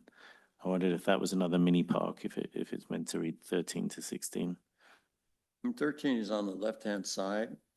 It's west of the hangar. Yeah, but it's not in the key. So if you look at the proposed key, there's an 11, there's a 12, and then there's a 14 okay. to 16. Okay. It should be 13 through 16, meaning that, right, you're right. Yeah. Okay. These are your park trails. These are trails within the parks. And the only thing that, I think Twin Springs was the one we had the major question of how much of that's actually been built and how much is in the master plan. But you can see at St. Edward's how extensive it is. And then as you connect into Big Finn Hill Park, an extensive system of trails goes all the way down to the beach. Okay.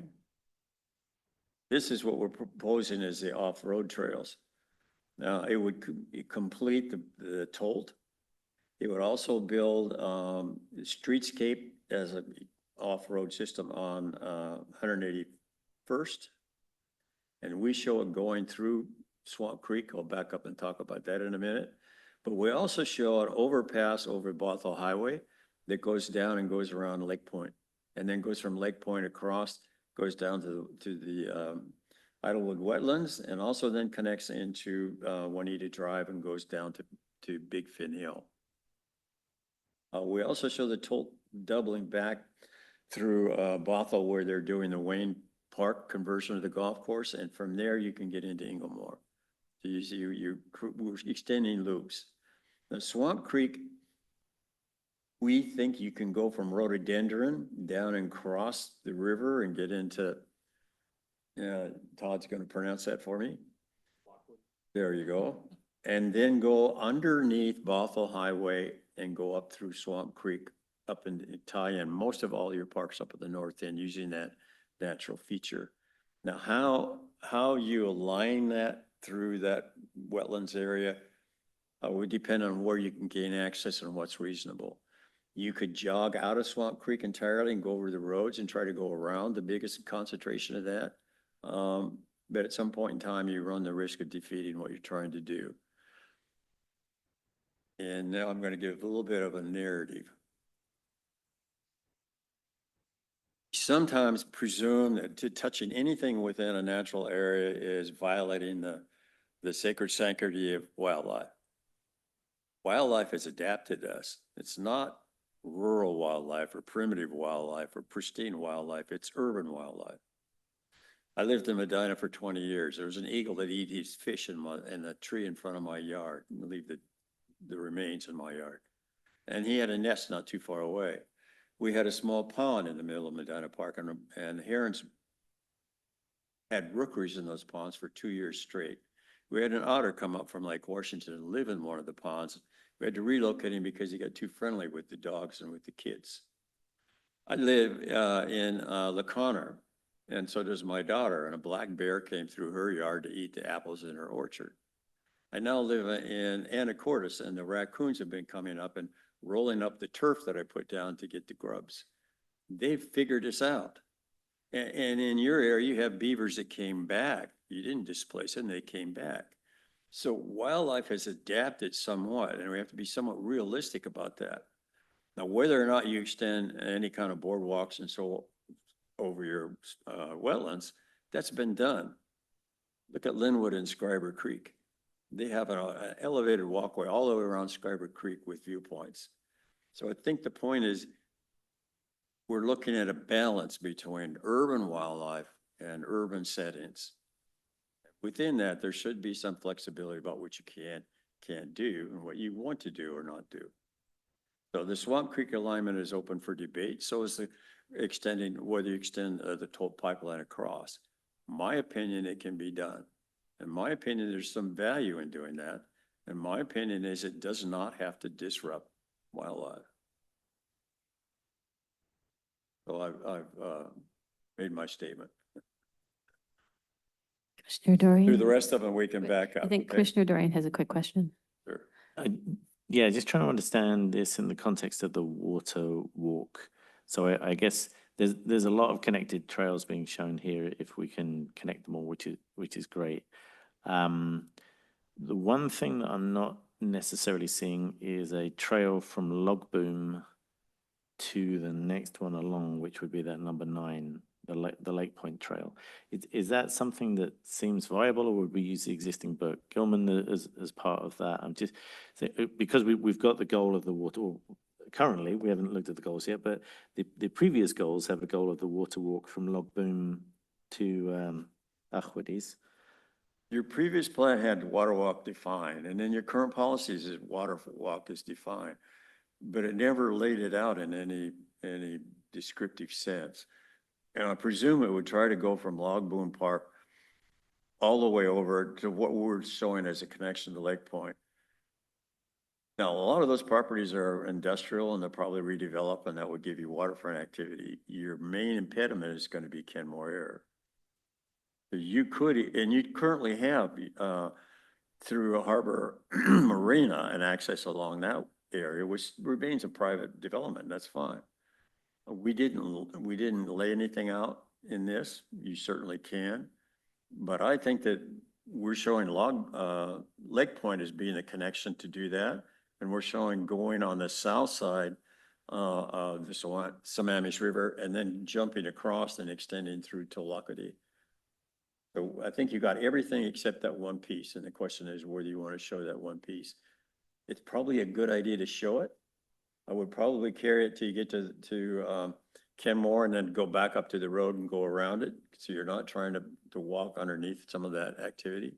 And it probably should be on this map, just so you have that option. And then the other, just because my brain is struggling with this one. So number 8, which is going between Rhododendron Park and Achwadies, does that require a bridge? Yeah. Yeah. Yes. And if you take a look at the master plan for Tolakadi, it goes right out to the point where you can jump over that. Oh, It just doesn't show you doing it because you don't have access on the south side of the river yet. thank you. Okay, you want me to finish them all, then we'll come back? These are the playgrounds, and the gold in this case is what we're proposing to fill those walkability gaps. And the blue are those that are within the school playgrounds. So you have existing 12, including the schools, and we're proposing that you add Twin Springs to Lockwood, and then you can see the 15 to 18 are the mini park locations to fill the gaps. These are your sports courts. You can see in the goals, we think that some of your sites can backfill these amenities. Almost all of them. Probably the one that we talked about the most was the skate court, whether or not a pump track could go there or be a good idea or not. And then you do see that we've added some into the gap zones. Okay. So you have 7 existing, including the schools, but we're proposing quite a few more of these. And the sports courts would be basketball, pickleball, primarily. These are your athletic fields. Then you can see they're almost entirely blue. You do have something at Morelands, but you know, unless I say the forbidden word, you do not have much opportunity to develop fields within what you currently have or what's available. I think But if you Vice take Chair- into account everything that's on your borders, this is a lot. Although I said Bothell has a shortage, so does Kirkland has a shortage. And the question is how fast you can turf some of these, but you're going to end up at some point where you're going to have limited playing and practice time in order to accommodate your populations. That's true of all of these jurisdictions. I think Vice Chair Thompson has a question before we move on from this one. Going back to the trail from Log Boom to other water park. So there's so much difficulty with regard to the ownership, use, and competition for several of the pieces of land that are between them, that I don't understand why we just use the Burke-Gilman Trail as a concept for going when we need to from one end to the other. It's already there. I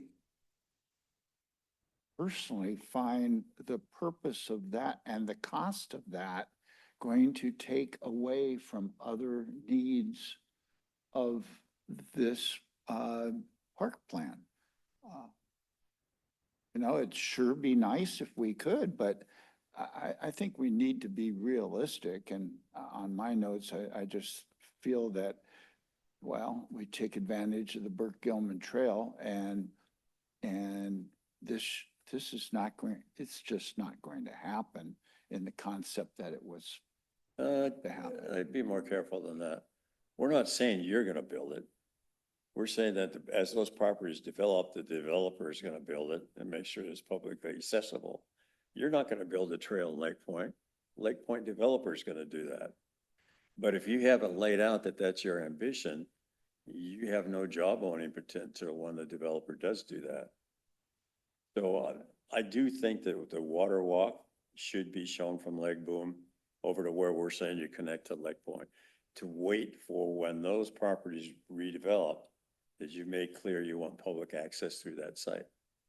Otherwise, if they do it, they're liable to hold it only for the residents of the development, and then you've lost that opportunity.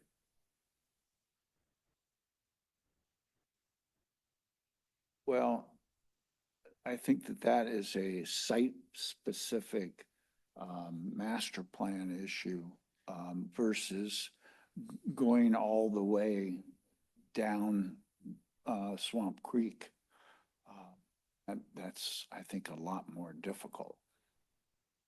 But just my view, it's up to the commission and the council with regard to where they want to put their money. And we've already talked about several items that might be more important. Access, whether it's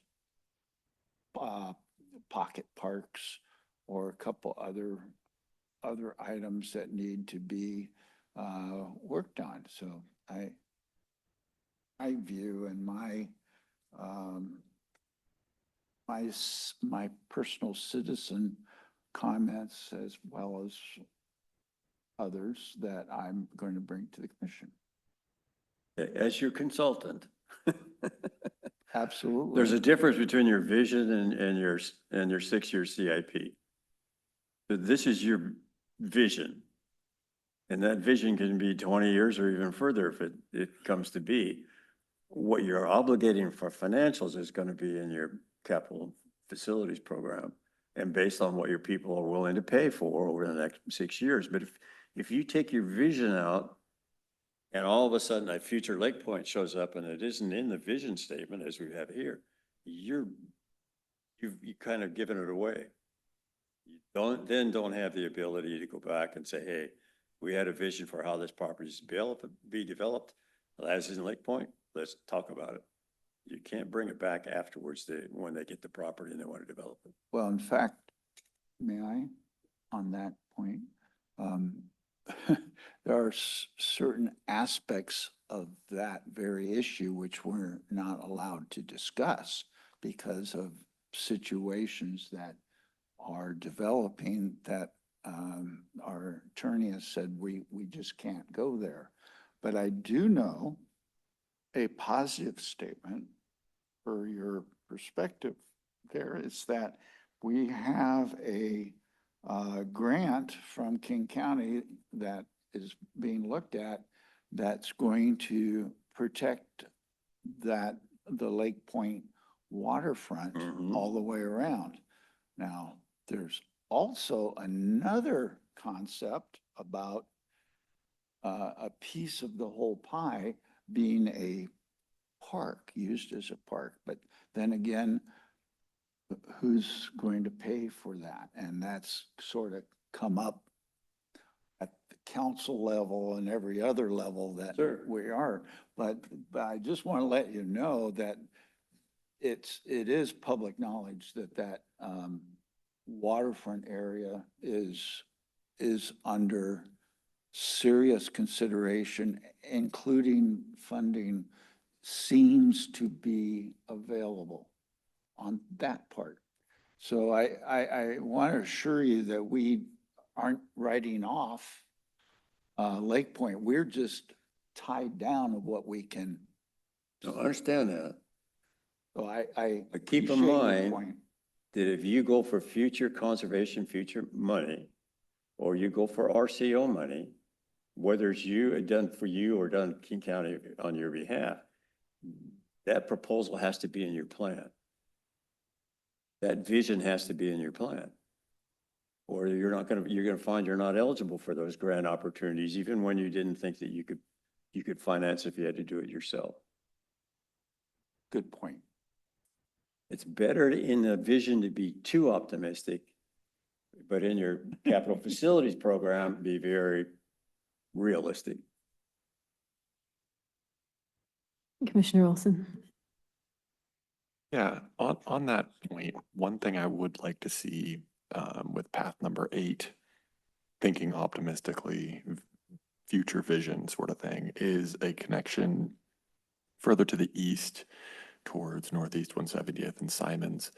A lot of the benefit I see in off-road trails and paths is the ability to increase connectivity, make it easier for people to get around the city, especially for recreational purposes where, you know, maybe they want to walk to the store, but it's too far to walk, but they would take it if there's a slightly shorter route. And that's one spot in particular where I see us getting more value or benefit from that in the long run, assuming it ever happens.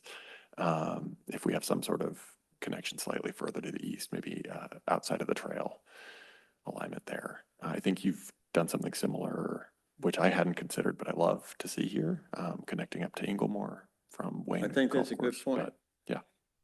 If the idea is to show a water walk from Logboon, then you probably should want to head towards Wayne Park, same way. Now, your comprehensive plan has on-road systems. I mean, it has sidewalks and it has bike routes. So this is strictly quote off-road, so we're not duplicating. Yep, and that's why I was thinking we just connected Northeast 170th, because I believe that would connect up with the plan on 170th and Simons, and then that would actually connect up to Inglemore. That's a Anyways, good point. Sorry, I'll get off now. I'm Now, there dreaming is a little too is much. one text to think about. Number 4, how do you get across Bothell Highway? And in the description of the text says underpass or overpass. You're not going to get an underpass through 7 lanes of traffic on Bothell Highway. It's going to be an overpass. And it's perfectly feasible to run a span that distance. Just go down to, head down to Kirkland on 405, and you can see spans that go much further than that, or on I-5 at Northgate, where they do that. But you're not only going to have to span the highway, you're going to have to span Burke Gilman and then wrap back around and connect into it. You're not going to pay for that. Warstadt's going to pay for that. Warstadt was going to pay for that, but it's going to be at the bottom of their priority list. So what you do is you ask your legislator to put the project in the legislative capital budget each year, if not all of it, at least part of it. So then it's matched with Warstadt, and it's at least matched with federal multimodal grants.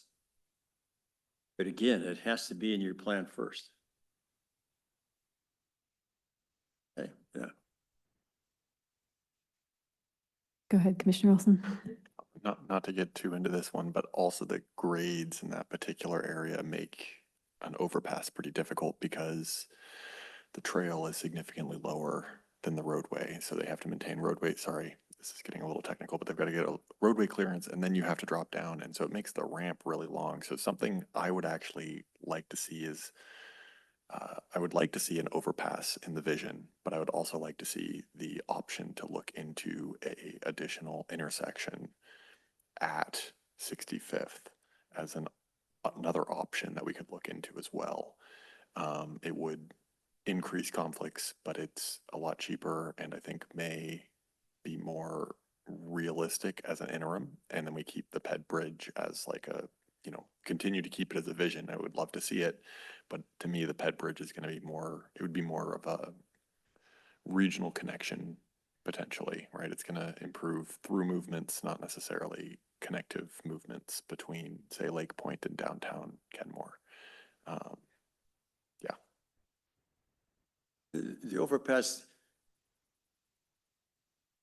you have no problem showing the overpass, at least from the location we have there. Reconfiguring crossings on the Bothell Highway gets us out of the pros element and into the transportation element. So, I don't want to go there. Fair enough. Understandable. And yeah, I'm fine keeping it here too. I just wanted to mention that. All right, so we'll go back to finish all the graphics here, because the graphics are easy to, sorry. Athletic fields. Okay, and then we're saying this is what you're going to see in the future. These rectangular fields are much more efficient and they're much cheaper to build. They take up a lot less real estate in their full season. Indoor facilities, these are the community centers that we credited for you. I called it the City Hall Pavilion, but that's these meeting rooms here.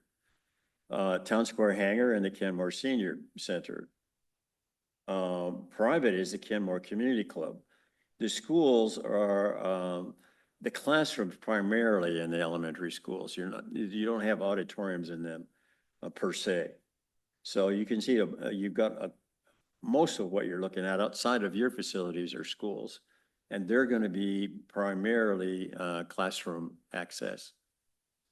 If we look at recreation centers, the closest one to you is Spartan and Shoreline. They lease from the school.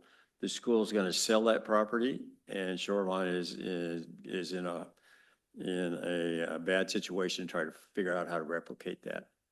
But that's the closest one you have. The next closest one is in Linwood. That's Cedar Valley. That's the complex at the Civic Center. So the question, and then you have the schools, of course, but these are elementary gyms, are small gyms, they're not multi-purpose. And so the question for you is what your recreation center should be going forward. It could be, or it could be very efficient in space and be pickleball and things organized around that. Or it could be kind of the YMCA version where it's pickleball and a basketball court that also is a pickleball court. So it doesn't need to be a big, huge facility if that's what you want to specialize in. But you're gonna have that requirement because the other cities are in the same desperate need. Aquatic centers, I think we've talked about that. Cultural centers, this is where we think that there's an opportunity for a performance theater, for arts facility, for historical facility, and for more, I would call multipurpose workshop meeting space. And obviously the waterfront is one particular example. And when we talk, we can go back and ask Missy and Julie to comment on that too. Special event spaces are outside. Where do you have your summer festival? Where do you have your farmers markets? Where do you have those kinds of activities? Right now you have the hangar, great space, okay? And the private is, of course, across the way here at 25 degrees, although it's really more of a playground than a big space. But your best opportunities are to put little kind of gathering spaces along 181st through all that kind of increasing density, and on 175th Street along the waterfront, and then Lake Point. That big grassy area that would be just east of the wetlands areas where you can have the big summer concerts and the big summer festivals.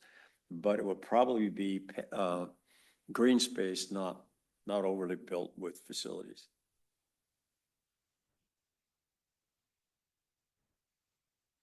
Dog parks and off-leash areas. You have a lot of on-leash areas. All of your things are on-leash areas. And one of the issues is, do you need to have some kind of dog park?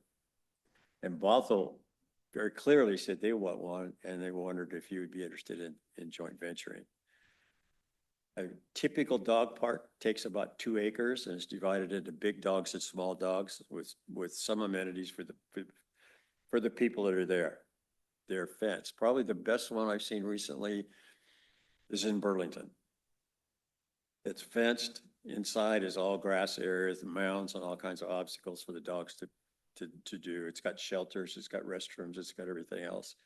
It's not quite 2 acres, but it's about 1.5 acres. So the question would be with you, if you pursue it, and the only downside is you'll have non-city people there, because there aren't dog parks in and around adjacent jurisdictions. Artworks. These are all the artworks, but we had to correct them because the blue trees were only temporary.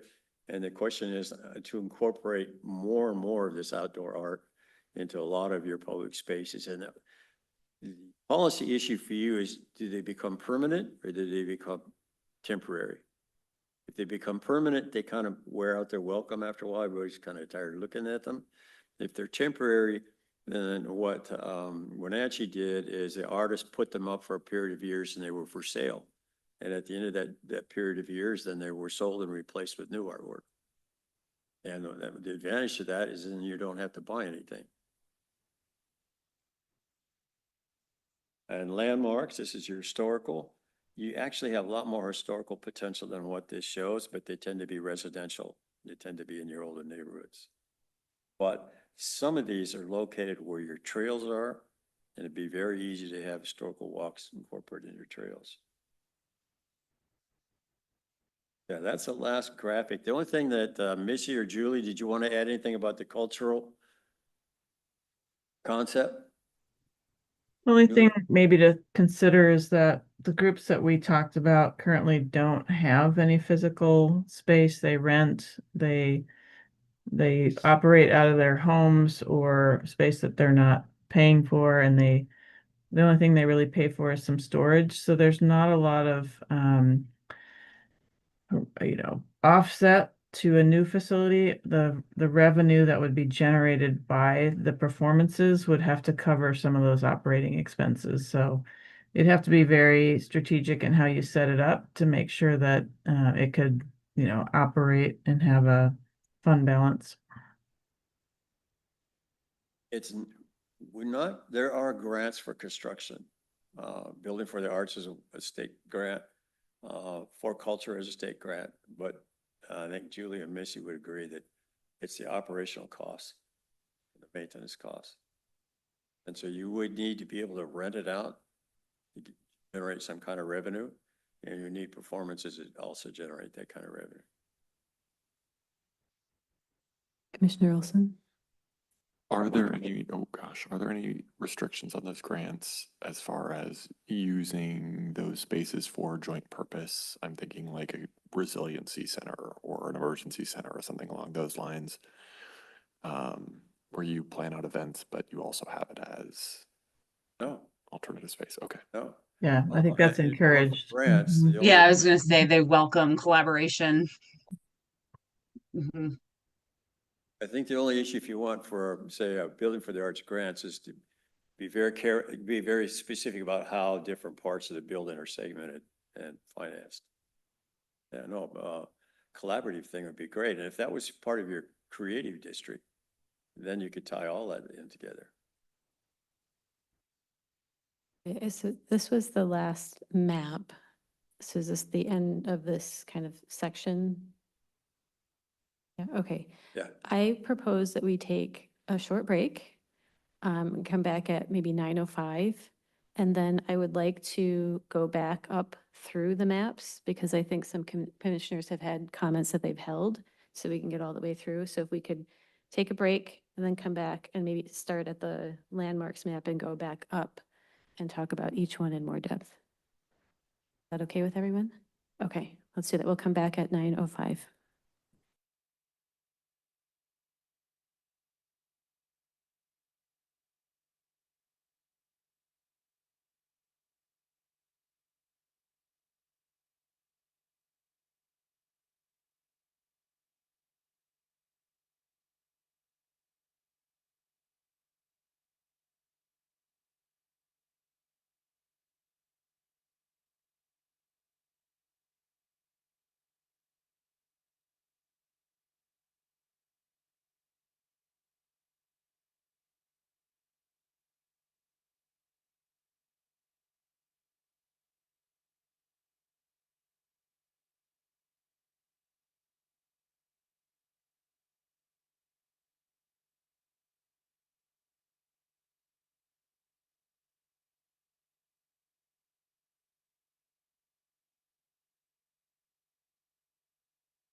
Thought they were just gonna put a picture of themselves up there and be gone. The recording is back on. Yep, okay. So it is 9:06 and we are back in session. So let us start with, I think it was the landmarks map was the last one. We'll go back up. The last map. Oh, were you already at the top? We went back to the very. Oh, we can do that. That's fine. You stay there. You stay there. Okay. Natural areas. We'll start with natural areas and that is on page, is that 11? It's on page 35. 35. Okay, thank you. Page 35. All right. So commissioners, questions or comments on the natural areas map discussion?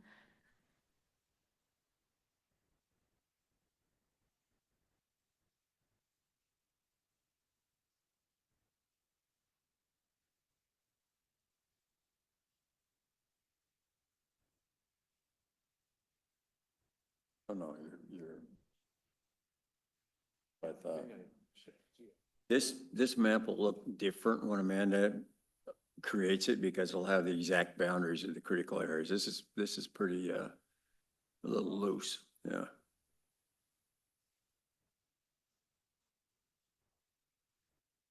Could you tell us the purpose of this map? I noticed that it doesn't have, for example, trails on it. This is just your open space. So it's They're just natural simply areas. showing the open space, but it is not suggesting what may or may not be done in that open space. No, it's not. And I Okay. think that what we're trying to get across is if you combine your critical areas with the areas that you've bought and set aside for open space, you get a much better picture of what Mhm. your opportunities are. If we just showed your parks and open space, the presumption is we need to buy and protect all these other areas. And our point is they're already protected. They just don't all have public access to them. If I might too, I know we're going through these map by map, which is okay for now, but I would just think about these over the next week. We may consolidate some of these just from simplicity's sake.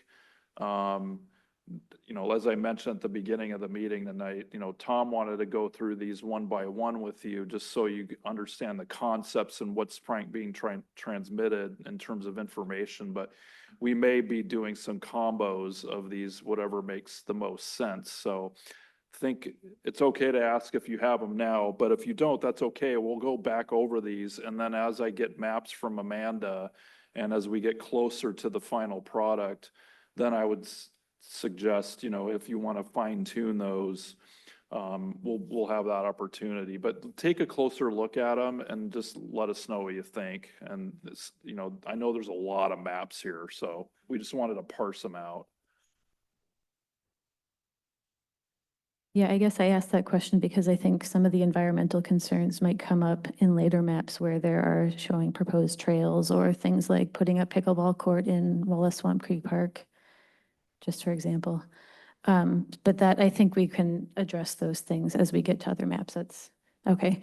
I noticed there are proposed 12 through 17 creek conservations put on the map, and I am curious about how those were determined.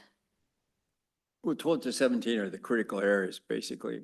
And probably creek conservation is not the proper word. Oh, okay. The Oh, yeah, question that's would the be- landslide areas as well. Whether or not public access. So the suggestion is if they were acquired, then we would have control over public access. Okay. Right. So in that context, are there any other comments or questions on this one? Vice Chair Thompson? I think what you're saying is that they're protected by the critical areas ordinance. That's what you really mean. That's what has the emphasis there. Okay, so I just want to be clear about that. Now, I forgot what so down on, oh yes, 11. 11, we have that beloved issue that we just talked about before the break. And it's marked here on that green, is that That's the wetland edge of Lake Point. that's being considered for for the grant from King County?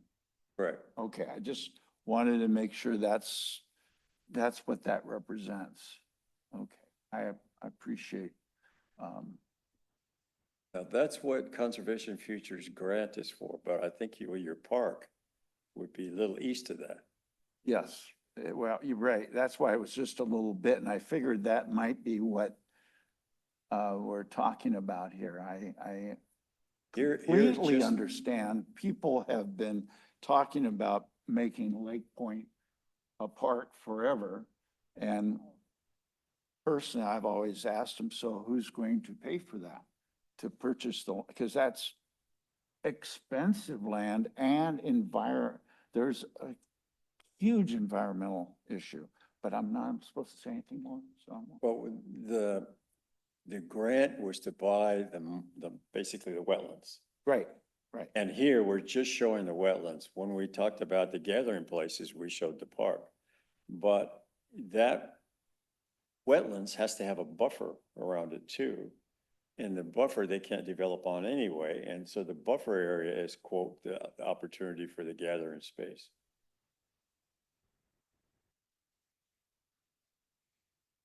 Okay, let's move on to the next map. I think more things will come up as we scroll through. So the next one is picnic tables and shelters.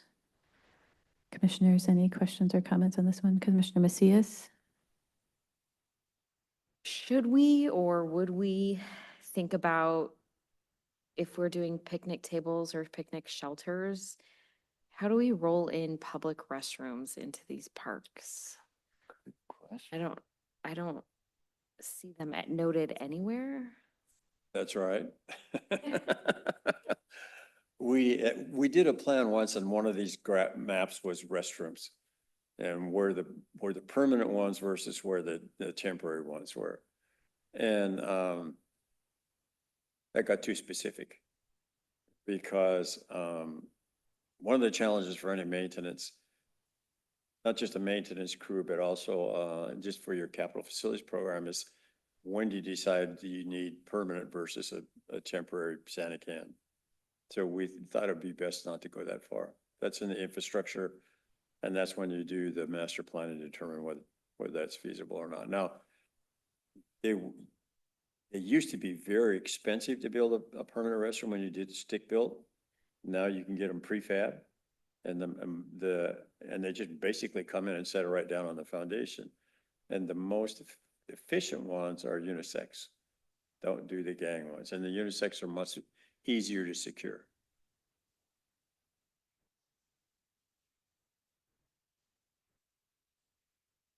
Commissioner Dorian? With the reference to the mini parks here, do they already exist, or would the placement of the picnic table begin the mini park, as it were? This would basically be the mini park ideas. And the question in a mini park to us, it's a picnic table and a play feature. And depending on the size of the site, wherever you get it, you could debate whether or not you put in a sport court. But in some of those areas, those are developed residential areas, so you're probably going to pick off a lot if and when it's available, and a table and playground is going to be about maximum you could expect to be able to put into those areas. Now that would be true up along 181st, I think it is, numbers 13 and 14. Those would be what we call urban parks. They would be picnic tables and there may be some play features, but there'll also be some hardscape and just kind of some gathering spots. So are those locations identified, or is that more that with the watershed analysis that's kind of roughly where yeah? It's an area. It's not a specific site. That's one of the things we've talked about internally is trying to get away from a specific location, but just showing like a zone, an area of influence or potential option. That's what we're talking about visually for the maps. So just to be clear, those are showing where those are areas where there are gaps and Yeah. according to the watershed Yeah, so I analysis. mean, there was confusion at first, is like, is that, because we don't want to show a property, right?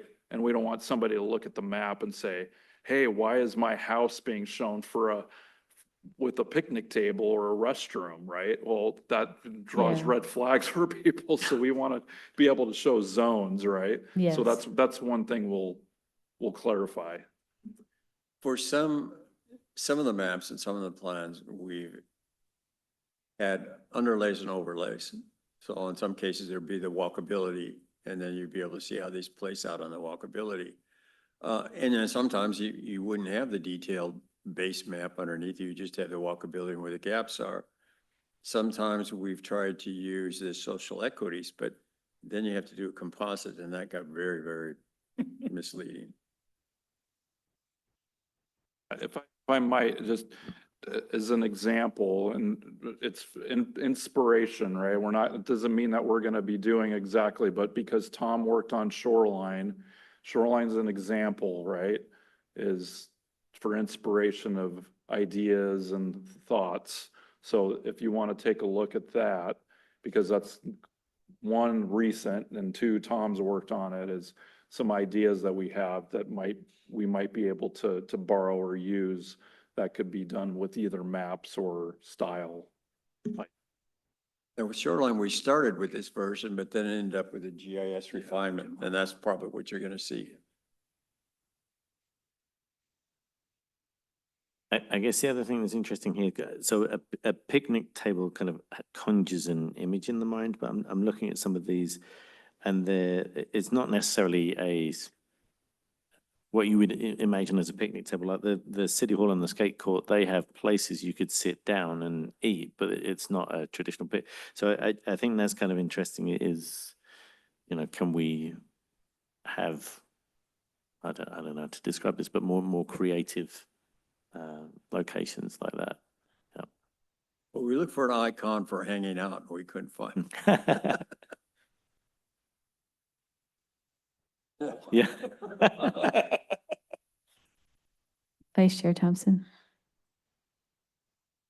I appreciate the comments about proposals. And I think I heard that with regard to the mini parks, you were going to, I would suggest where to go where you were going and actually spell out that those are just general locations or something right on the map. I'd be really nervous.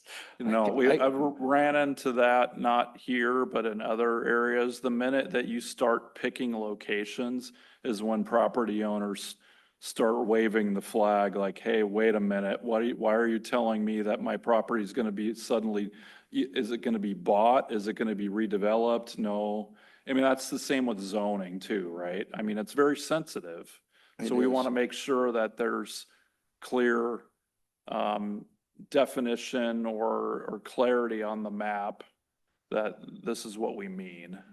Well, Yeah. here's another couple questions for you. So up in the up Lake area, we all know that there is the Aqua Club. The Aqua Club has picnic tables, grass, and places to eat. And anyone that lives in that area can use that. So I sort of, because, when I thought about that because of 13, but I'm just wondering if maybe private, but open to an area. And likewise, in the Inglewood golf area, I see there's that little section where the condos are. I'm talking about down at toward the slough. They're allowed to use the golf course amenities related to picnic tables and things like that. That comes, I believe, with their HO, yeah. And also, I think the condos over there have that little picnic table and little park. And that's a fair, I just don't know how you address, we could even say the folks that are going to Bastyr, they're not only have a ballpark there, but they have picnic tables and that. So I'm just wondering how we show those that are semi-open to that part of the city, and they're not just like two houses and they get something, but it's a chunk of change. Very carefully. Because when you put it on a map like this, the presumption is anybody that lives in the town can go and use it. They're wide open public. We have mapped HOA parks, but then on the maps and in the inventories very clearly that there are limitations. For example, who can use those or not. But it's important when we start looking at walkability that it's not absolutely a desert, but it is qualified. And one of the reasons I brought that up, and then I'll buy it for a while at least, because when I saw 13 there, my mind immediately went to Aqua Club to the left. So I was thinking we could move 13 a little different place because of, they already got a little Aqua Club up there that they can use for that. But I'll let that be. I thought you made a good point, and I just wanted to bring that up. Thank you.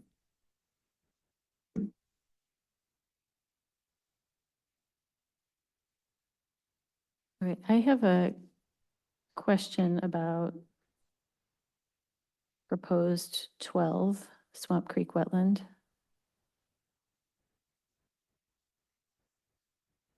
There is currently not public access through that space, and I'm not sure. And because there's not, I haven't had the opportunity to explore it on foot. But I don't know if conditions in there would be suitable for picnic tables. Normally on those kinds of, first off, you need a master plan for those properties for sure, figure out how to use them. But normally there's a trailhead that leads into the park, wherever you're gonna go. And it's at the trailhead where we can put a picnic table or some other amenity. Now, it all depends on the nature of the property. And we don't know it at this point much better than probably you do.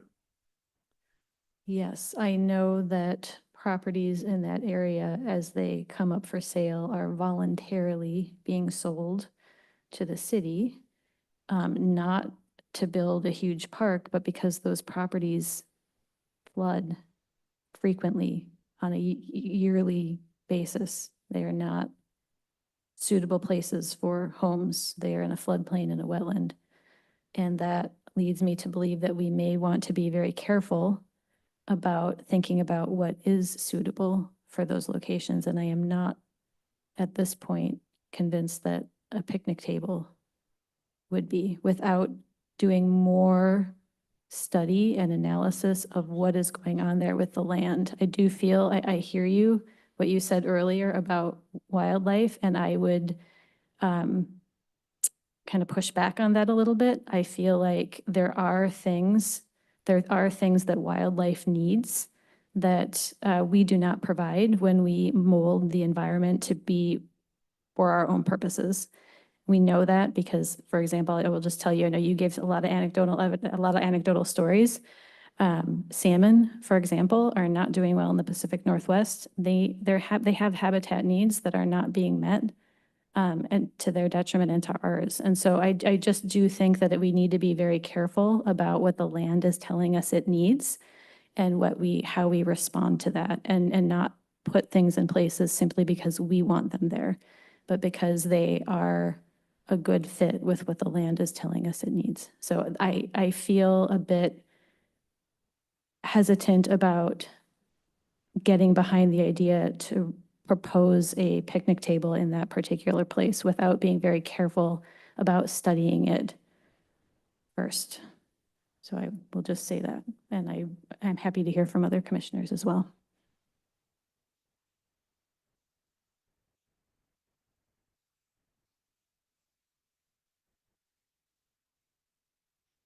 Okay.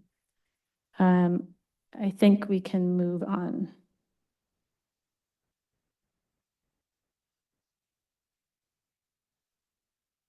Park trails.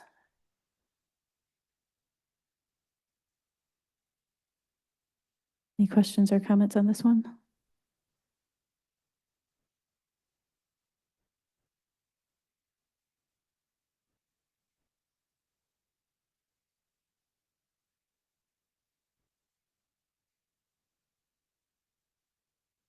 No? Okay, I will say the same thing about 12. The comment about 12 is the same, 12 being Swamp Creek wetland and trails. I feel like that, for me, would require further study and analysis before I would personally feel comfortable proposing a trail there.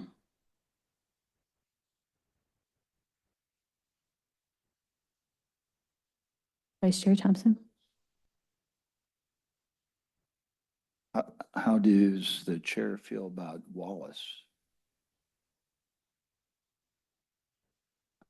Well, I think that, I think, are the trail lines here, are they indicating an exact path? Those are what exist. And I put a proposal on it because I wasn't sure that the trail that went down to the school had been completed. And it has. Yeah, I know at Wallace there are existing trails. There's there are a few that are asphalt paved, and then there are many social trails. So, yeah, I guess that I do think that that park already is trailed. Yeah, it's quite extensively trailed, both with those planned paved paths and then just by the kind of elephant or social or goat trails that people have made just by how they have chosen to walk through the space. So I don't, unless this is indicating something different, I guess I don't have further comment on that.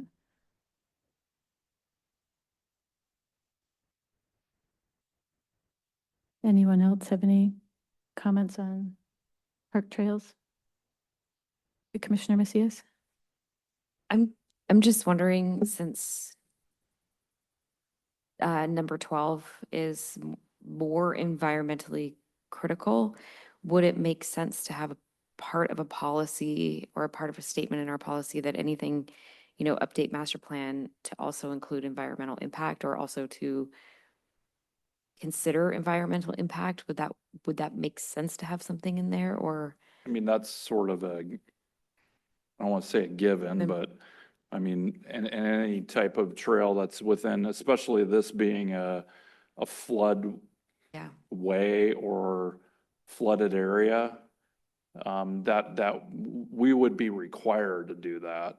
Yeah. Regarding the trails, back to I'm not trying to sway in one direction or another, but for some of the comments that Tom made previously about the potential of a trail, and I hear about the picnic tables aspect. There are other options if a consideration of a trail in that corridor is to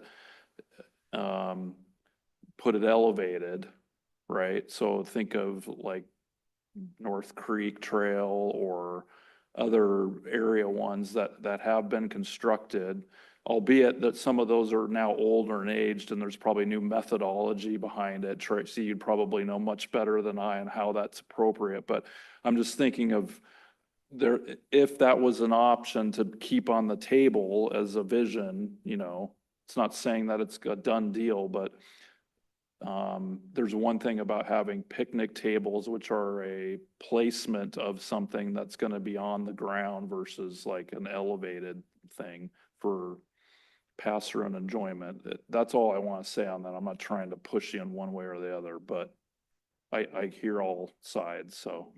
Yeah, and I guess for me, what I am trying to convey here is I feel like in an area like this, that we haven't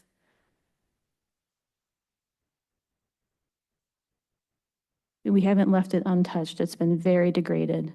But it is not an area that has been developed, let's call it that I feel like we have the opportunity to rethink how we live with these spaces. And so for me, it would require a much more in-depth, longer conversation than me simply being able to say in the context of this conversation that I am personally comfortable proposing something. That is, I think, maybe closer to the essence of what I'm trying to communicate. Again,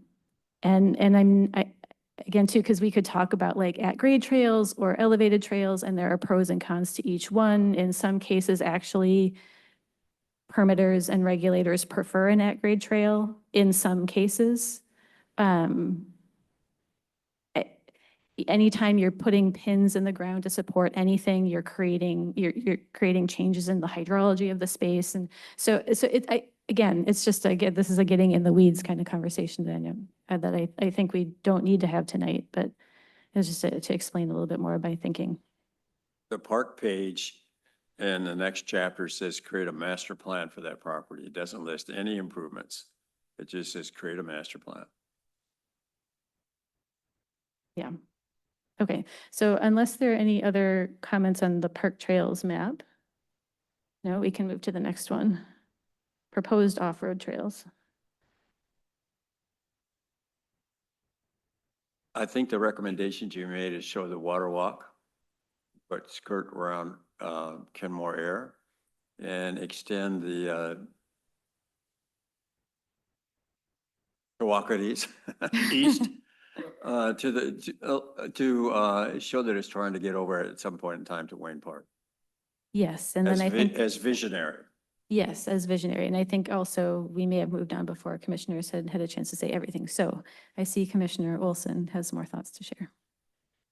Yeah, I think I have had I've had a different opinion than the chair, but I was curious about the chair's thoughts on the proposed pathway through Swamp Creek, extending the toll pipeline.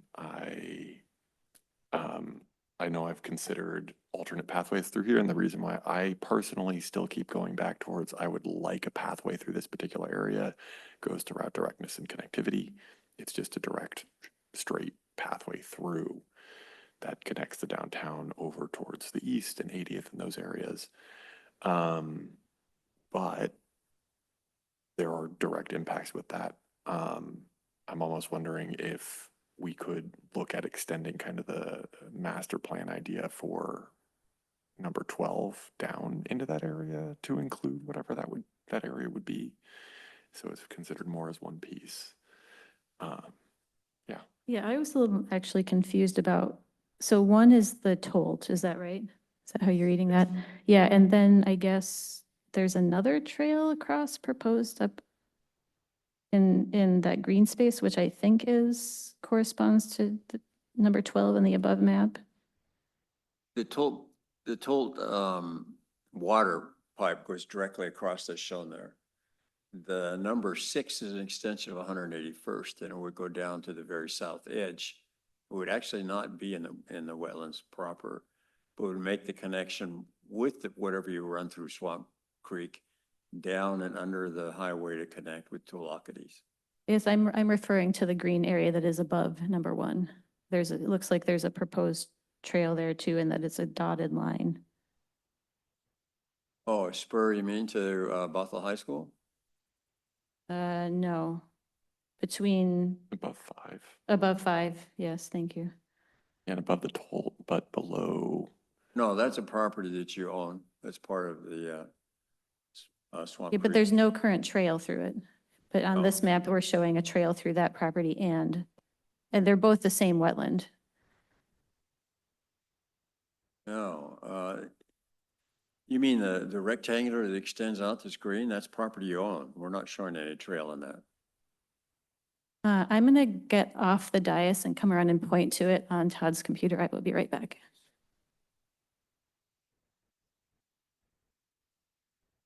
Right above the toll pipeline trail. Right above the toll pipeline trail. All right. And this mhm. is the one I'm talking about. Oh, I see. All right, okay, yeah. That's in in our proposal, that's all part of 5. The intent for that just to be a stub off. Depends what you find out when you do the master plan and what's feasible.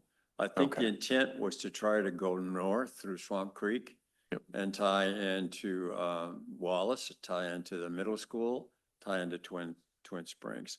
And some of those alignments would be on and off road in order to pull that off. Okay, yeah, I mean, and I think to finish up my statement here, for some of these, I think investigating these alignments and looking at what portions would be off-road and on-road and potentially kind of expanding that master plan idea a little bit for the area within the Swamp Creek corridor in particular to try and balance the connectivity and environmental needs, because that's going to be really tricky here. And Tracy has a lot more. Chair Banisinski, sorry. When you do the master plan for, what we're saying is Swamp Creek, I would include the bigger picture, not just what you own, what the bigger picture is. Perfect. Thank you.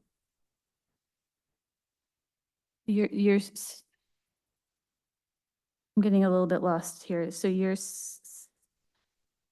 okay, let's go back to the question that you asked me, and then we'll go forward from there. So you're asking what I think about the trails through the wetland area here, because it looks like we've got one paralleled, at least as this is sketched, paralleled to Swamp Creek in particular.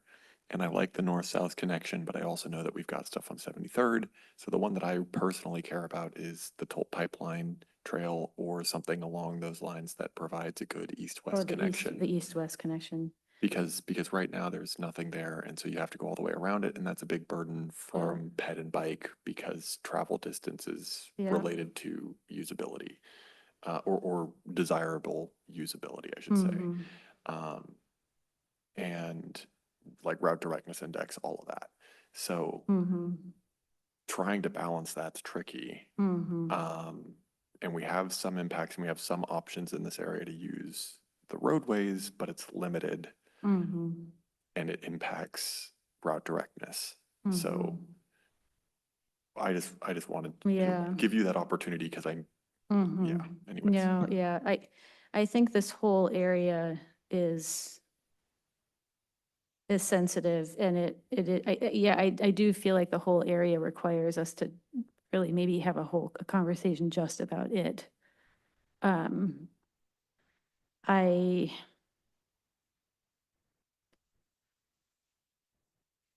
Yeah, I guess to come back to the kind of the essence of what I was attempting to communicate is that, I know humans we love to build things and we love to be near the water. And I get it. And also we have modified our waterways to such an extent that we have made it really challenging for aquatic creatures to even survive in our waterways. And again, I will call on salmon as an example of a species that every Puget Sound salmon in our watershed travels through the locks, the most engineered non-estuary that ever existed. And they've got a whole host of gauntlets to get through before they even get to their spawning grounds, the kind of more quote unquote natural areas that are in like that's kind of the more rural parts of our watershed. And the reason it's hard for them to survive is because they don't have the habitat that they need from the locks to their spawning grounds. So the things that we do impact the wildlife and the aquatic life that we live with. And putting trails right up alongside creeks, it impacts the ability of the creek or the river to function, to have the natural functions that it needs to have to support wildlife. Anyway, sorry, go on. Todd, stop me. Yeah. Yeah, I might just suggest that, sounds like there's a lot of conversation on this area, and I'd be happy to kind of entertain more focused discussion at the next meeting next week. So if we That want is a to, great idea. I think Yes. it's just looking at the clock and we got a few more maps to get your feedback on. So Yes, I that's a think we great can do, idea. we can Thank go, you. come back to this next week and dive into it further. Yes, thank you. Okay, so any other shorter comments about the trails map? No. Just want to make sure everybody who had something to say, Vice Chair Thompson, go ahead. And just would like to add to that list, the whole concept of a bridge over Swamp Creek um, to reach the park. And I'm just not exactly sure how that would work. And so I just want to put that on the list. Okay, great. And I think you mean, do you mean a bridge from 8 to Twilacathes? Is that the bridge you're? You mean over the Sammamish River? Over those. Oh, Sammamish River, yeah. I'm Sammamish sorry, River. not just the, Yeah. so I always call it the slough, but Sammamish River. Road. Okay, that's the where you were meaning? Thank Okay, you. yeah. That's what I meant. Okay, super. Okay. So let us go to the next map, which is playgrounds. Commissioner Dorian. Just seeing this now, playground at Swamp Creek Park. Is there a playground at Swamp Creek Park? I wasn't, No. That's the same there's kind not. of master plan, oh, same question in a master plan. so it's in the master plan to put a playground there, but there's not one today. You don't have a master plan for Swamp Creek. There's no playground in Swamp Creek Park, Wallace Swamp Creek Park. That's a You're right, proposal. yeah. Okay. Oh, no, because it shows as existing. Oh, It's I'm not in the sorry. proposal. I'm sorry. Yeah, no, that's an error. There isn't any such thing there. Maybe that playground goes with the school and not the park. Oh, that's a number 9 up there. Ah, It should be eliminated. Yeah. My bad. okay, any other questions or comments on this one? Okay, we can move on to the next one. Next one. Sports courts.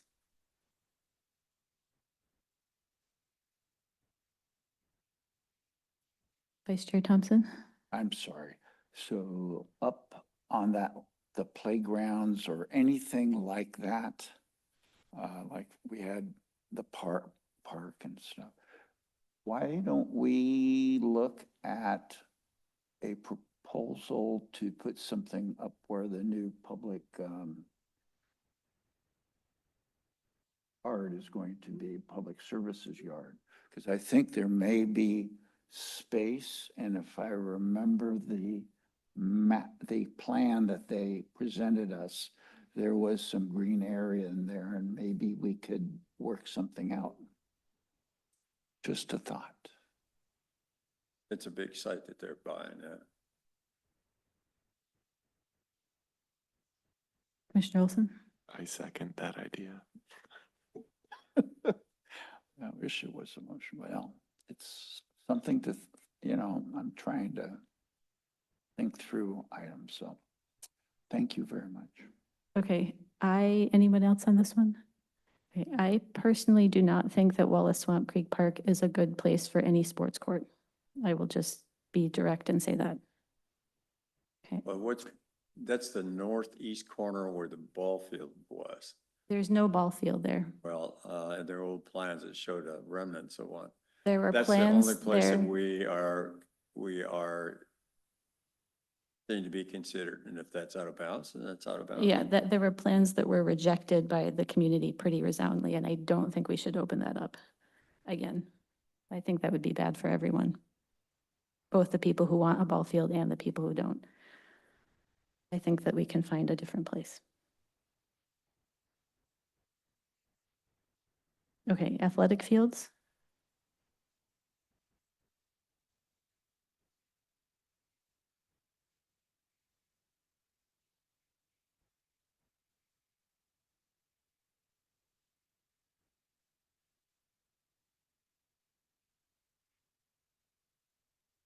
we went Oh, yeah. past, sports courts. We just did sports. Oh, court. that's right. I meant, yeah, I'm sorry, I was, Athletic fields?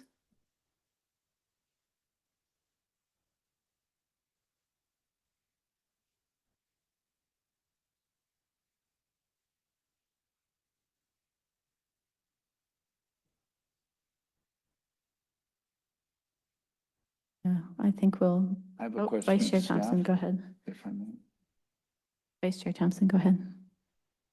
All right, so this one's for our staff member there. Are we allowed to propose number 3 and put it into this?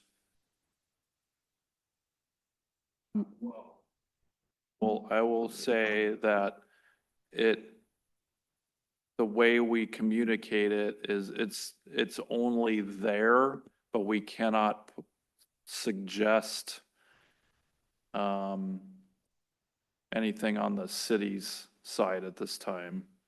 So it's just noting that there is a field there, but not in terms of what we've discussed prior, which is purchase or acquire or any of that. It's just kind of like an aqua club. It's just, exactly, it's just Okay. there. Yeah, we just need to be careful on that. So That's yeah, why we're I not know- suggesting anything. Okay, Commissioner Wilson? Yeah, I wanted to talk about number 4. Is it possible to look at coordinating with Bothell on improving number 4 to kind of address some of the ball field needs that we don't have? I'm not seeing a ton of other places, but it seems like that's a spot that's an existing ball field that could potentially be improved. That's close to the city, and I'm pretty sure not pretty sure, I know I played soccer there a bunch when I was a kid. So yeah, it's a good spot nearby the city. It shows that there's a soccer field there. There is currently, I'm wondering if that's one that needs improvement and might be a good joint effort with the city of Bothell. It's pretty underdeveloped, but it has the configuration. Okay. Commissioner Macias? I'm having trouble finding it. Don't we have at Arrowhead? Didn't we just install synthetic turf on that baseball field in the corner? I feel like I walk by it every day and I see green. Arrowhead Or Arrowhead, Elementary, yeah. that would be school district, so I'm not sure if, There's a soccer field at that There's school. that dirt field in the back, but where, are we Yeah. showing turf in any of this map? Is that called out specifically? I see some places. Pacific, I no. think there are 2 at that site. I can't remember offhand. I'd have to look at the aerial to see Yeah, I again. think there's 2. Okay. One that looks like it's close to regulation, and there's a very small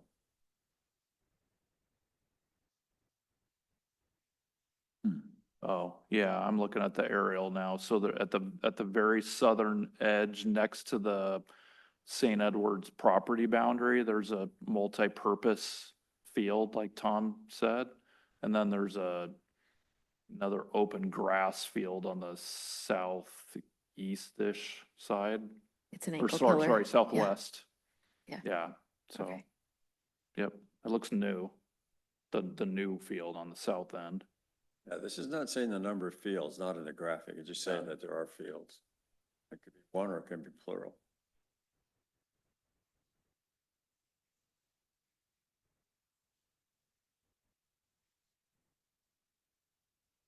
Okay, Any other questions or comments? No? Okay, we can move on.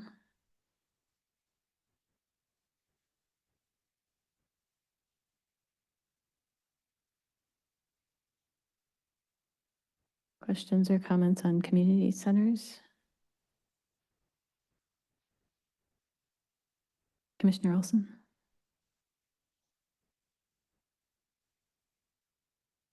I just wanted to confirm, there's no proposed community centers really on here. This is more just evaluating the existing community centers, right? that's right. Okay. Thank you. Okay, I think we can move on to recreation centers.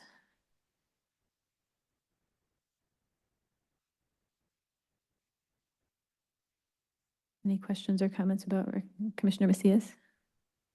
Where on the map is number 11, or is that just proposed somewhere? Right. Okay, it's just in the city. Okay, okay, TBD means Do you- to be determined. okay, so we don't. Okay, Doesn't talk about what it is, just concept. Commissioner Olson? Yeah, so I've got a question about just site sizing. So for typical, like what does a typical recreation center size look like? I can picture like the North Shore YMCA, and it's a fairly large site.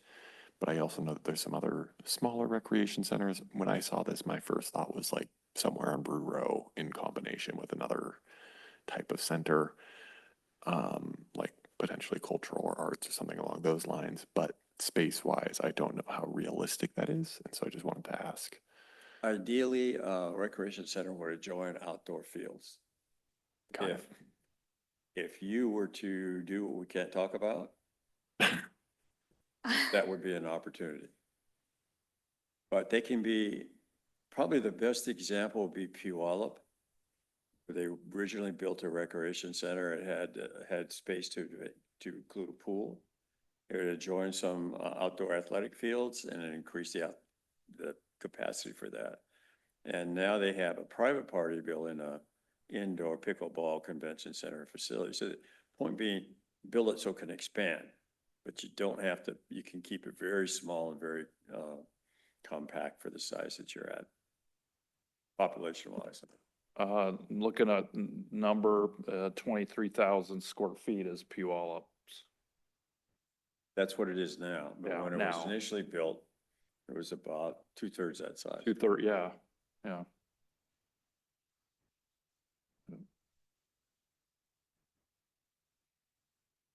Okay. Any other questions or comments on recreation centers? No, we can move on. Aquatic centers, oh goodness. I think we've already determined we're not going to solve the challenge of the pool tonight. Any other comments about pools that people have we haven't made yet? That you haven't made? No, okay. And the next one, cultural centers? Questions or comments? Commissioner Macias? I know it says site TBD, but I'm just wondering, since we talked about the fact that City of Kenmore owns, the post office area, that would be a site appropriate-ish feasibility for something like that. Do we narrow that into that area? Kind of like a wish list item, or is that not, we just put it here and we're not sure? Commissioner Olson? I like that idea, especially for future redevelopment. Having something kind of centered, a cultural space centered in that area, I think it would be a nice addition to the downtown core. The other spot I was thinking was somewhere along Brew Row, once again, combining it with some other type of facility. But I don't know, having the post office kind of be revitalized into a space like that would be, I mean, long-term vision, obviously, but yeah. Yes, Todd? This could be a map suggestion is creating zones. So it's not an icon of location like we're gonna do for others, but we could have a couple of areas of consideration like downtown and or Brew Row, or just say general downtown area. Like you've seen the downtown growth area, right, on the land use map that we adopted. So it could be just that whole vicinity might be an option. We're not saying where exactly, but it's an opportunity for that area. So that's just a thought. You can mark both areas and just Yeah. leave it open. Do that. One challenge of having that center, if you have a performance in it, then you're gonna need parking. And the issue is, can you steal parking from some other use? Commissioner Olson? I believe there are plans for a parking garage, publicly owned parking garage in this area. And to me, that is another good reason, actually. It's something where I am one that's kind of anti-parking oftentimes, where I come across that way. And I think I said in a city council meeting, hey, look, a parking garage one time, because I do like shared parking. I like getting more utility from our parking spaces, and I think public parking does that. And so to me, that's actually kind of a benefit of it is you may need additional parking there, but you're also going to get better utilization of a city-owned public parking resource potentially, and it kind of aligns with some of the other plans. Okay, next week you asked Julie to describe Mount Vernon's library. It has parking garage on top of it. She designed it. So that's the kind of opportunity you should be thinking about. Okay. Yeah. Or yeah. Anything else from commissioners on cultural centers? No? Okay, then we can move on to special event spaces.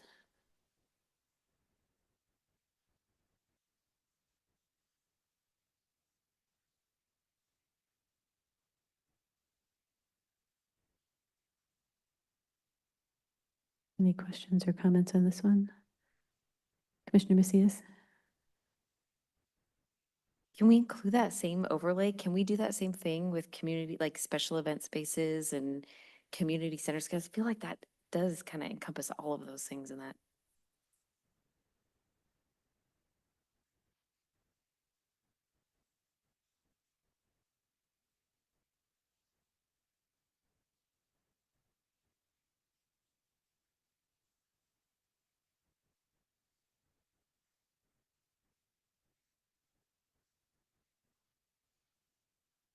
Anything else on Vice Chair Thompson? Well, if we can do number 5, why don't we do a number B6? Past tier 6. That's another possible use Yes, for special event spaces. can't show it, but yes, that's a possibility.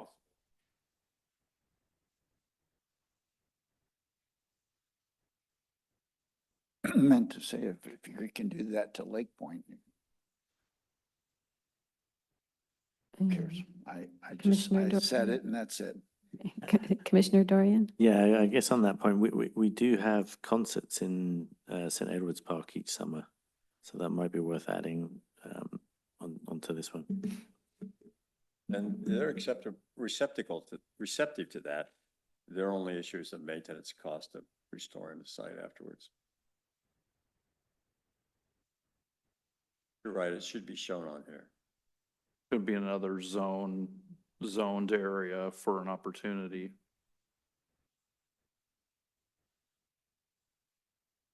Okay, the next one is dog parks and off-leash areas.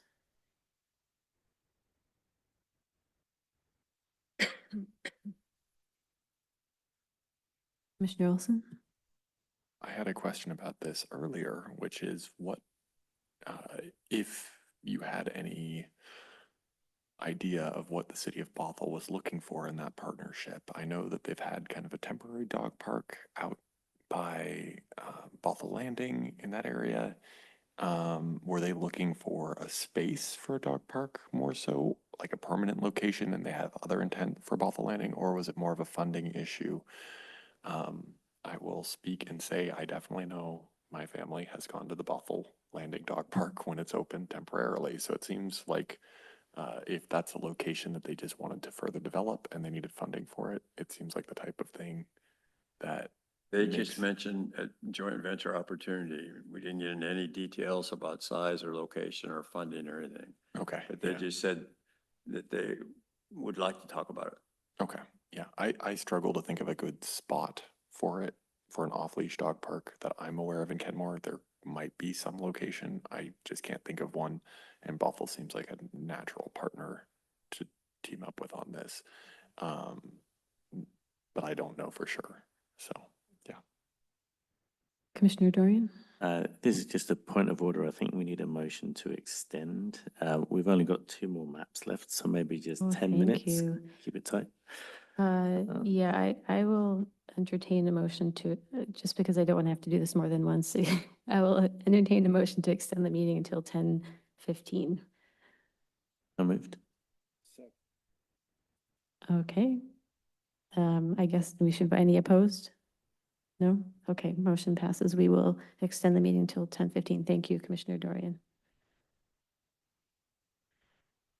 Okay, any other thoughts on dog parks and off-leash areas? Commissioner Macias?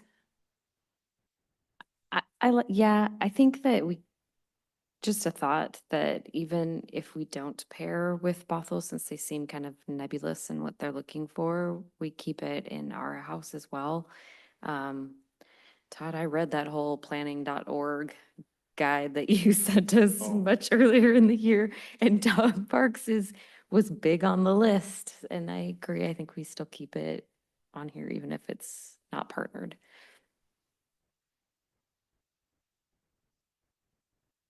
Okay.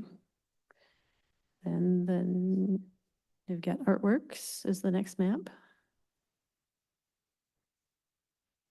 Any questions or comments about artworks? Commissioner Macias? I love the idea of rotating art with specific artists because not only, I mean, I like Tom's idea that maybe we do look at that. It helps the artists, it helps them get exposure, it helps them sell work, and it changes up things, even if there's certain spots where we could highlight it. I think that's a great idea and to support both city and artist on a consistent basis.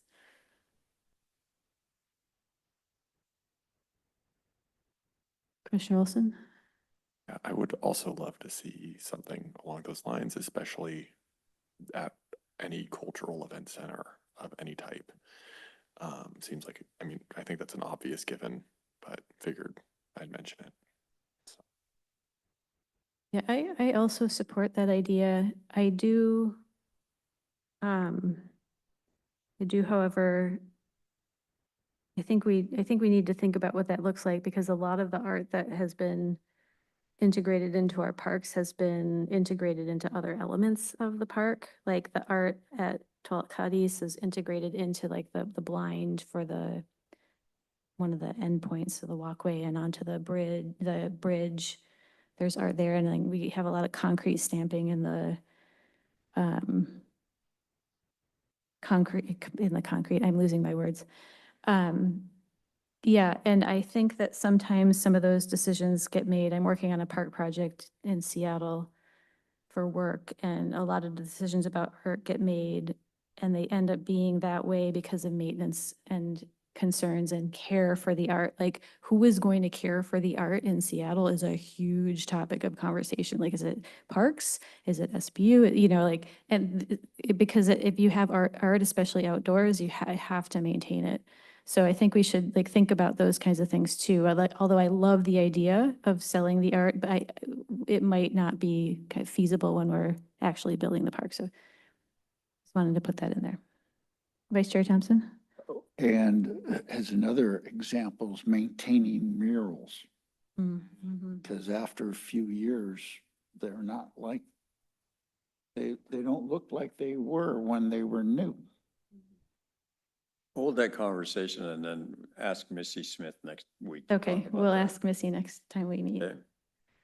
Maybe Missy can remind us if we all, our tired brains forget. Okay, landmarks.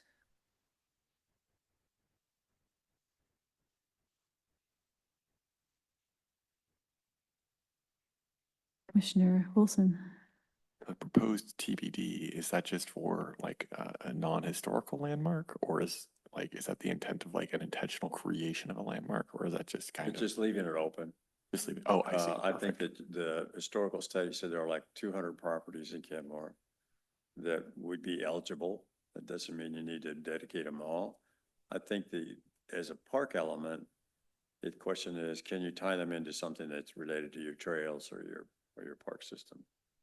Perfect. No, thank you. That's all the graphics then. Yeah. All right. All right, let me take you down to the last chapter and just the implementation. You can talk about this next week. We marked off a lot of this because it got too detailed. And what's been marked off will be in an appendix. So that's what the definition of what metropolitan park districts are. How do you do some of the more finite details? It's not that it's not important, but it doesn't need to be in the document text. It would be in the appendix. Okay. All right. Todd and Tom, can you remind us what we will be doing at our next meeting? So next week, we'll just continue the conversation. I think some items that we addressed tonight remind me, of course, on those, but I know one of them is talking about the Swamp Creek corridor seemed to be a point of discussion. Also, if you have further ideas for maps and then also any additional comments, I'm going to have, like I said, I'll have the draft in the new format, and that should be uploaded here by the end of the week. I know it's a holiday weekend, so we're hoping to get that version up later this week so that you can take a look at it. I don't expect anybody to have all your questions because you might be going out of town, but nonetheless, we'll be going over this in more detail. And then goals and policies, if you have some thoughts, that's good. Tom mentioned that we'll be going over that last, but if you have some ideas and thoughts about those, I think it's a good time to review. It sounds like I know at least Julie will be available, and possibly Missy too on remotely next week. Tom isn't available the next couple of meetings.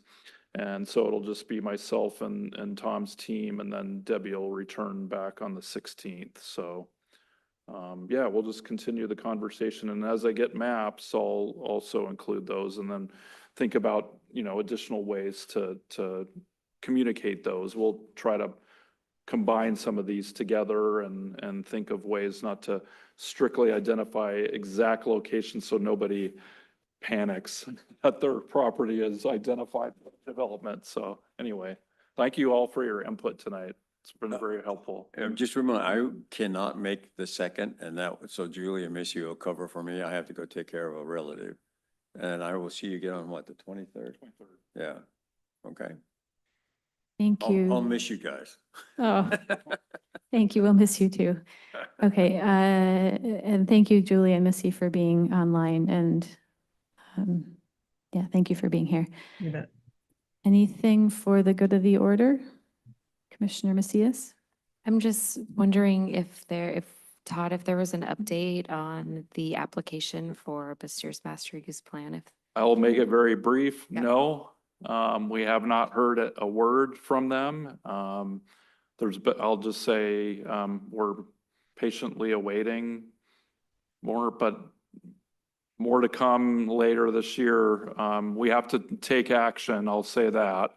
I don't want to go into too much detail, but you will be hearing from Debbie and myself in one way or the other because it is a docket item, but long story short, no, we haven't heard anything from the university itself. Anything else for the good of the order? Vice Chair Thompson. I move that Commissioner LaSalle be excused. I'll second that. Any opposed? Would you like to move that? I move that Mike Vanderlyn include Mike Vanderlyn as well. Have him. Yes. Oh, I did excuse them both during roll yeah, call, so I thought. but we can go ahead and excuse them again right now. Yes. Okay. We miss you, Edward and Mike. Okay. All right. With nothing more to come before us, this meeting is adjourned. I closed my computer. What time is it? Hey, yeah. It's 10:10. This meeting's adjourned. Thank you.